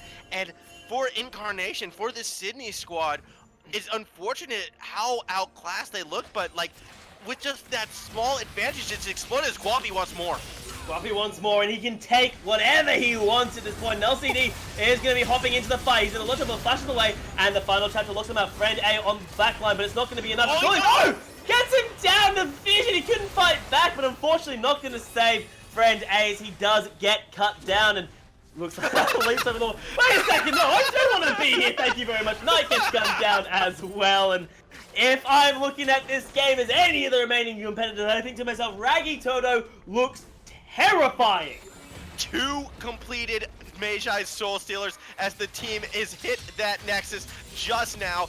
Legendary status onto Guapi. He's going golden. He knows this one. New Zealand is going to finish this day undefeated. Defeated, unfortunately, for New South Wales. They wanted this game. They wanted to establish themselves as a dominant team. And while I think they did, Rangitoto showed them one better. And I mean, after a game like that, you really have to ask yourself the question. Rangitoto, you guys won last year, and if you continue to play like this, I think you deserve to win this one as well. Yeah, and the thing that impresses me most about Rangitoto in that game is, alright, the start of the game was 100% the LCD Lemon Lord show. They just took over that bot half of the map. They looked so strong while doing so. I'm thinking, okay, this is going to be the Trist game. The rest of the team just needs to play safe, play around the Trist, and they'll win this game. No! Everyone wanted a slice of that carry pie. Next thing we know, Guapi's going legendary. BN is picking people off left, right, and center and stacking like a madman. A completed Soul Stealer, not just on Guapi, but on Lemon Lord as well. It feels like everyone on this team stepped up. The only one who really didn't have that flashy play was Diamond, but Diamond's on a Vladimir. He's not even relevant until late into the game, so he just never had that chance. And also, you didn't need him to. And that's the thing I think we have to take into account, is the fact that, yes, you could 100% look at this game and think to yourself, well, surely Orts is the weak link. Well, I don't even think that's a fair thing to say. I think in this game, he had no need to try and step up, no need to try and force the pressure. You mentioned it during the game that Diamond and Leave Me Alone were 0-0-0 at, like, I think it was like about the 15-minute mark, if I'm not mistaken. And it's just like, okay, cool, they're on their island. The issue is that you can leave your top laner on the island if the bottom lane is going exactly the way, if the rest of the map is going in your favor. But especially because of the fact it was an AD cannon, I would have liked them to less island that top lane and maybe put more pressure there.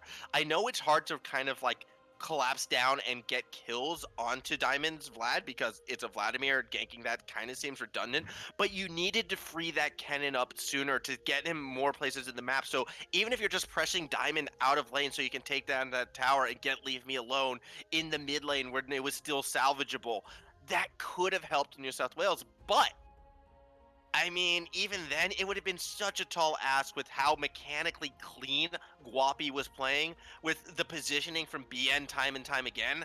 I just feel as if Rangitoto, they had a mission this game, and that mission was to prove why they are the defending champs.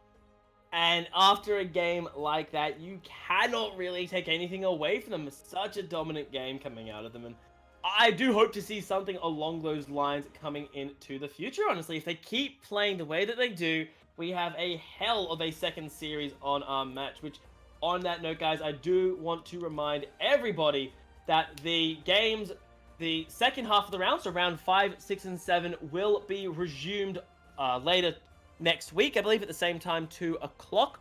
So please make sure you come and hang out for that one. It will be a blast. But before we run anywhere formal, I think it would only be fair to give love to those guys who not only were the ones on stream, because we do know how today's on stream did go, but the guys who didn't get to show their games off on stream. So before we head off, guys, we'll just do a rundown of the each round and how it went out. So the first round itself, as we know, Melbourne High School went up against Adelaide High School, and Melbourne High School were the ones who took the victory.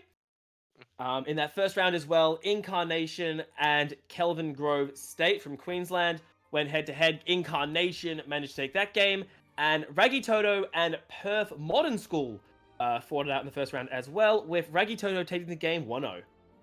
Yes, and moving into the second round, the game we saw was Kelvin Grove versus Rangitoto.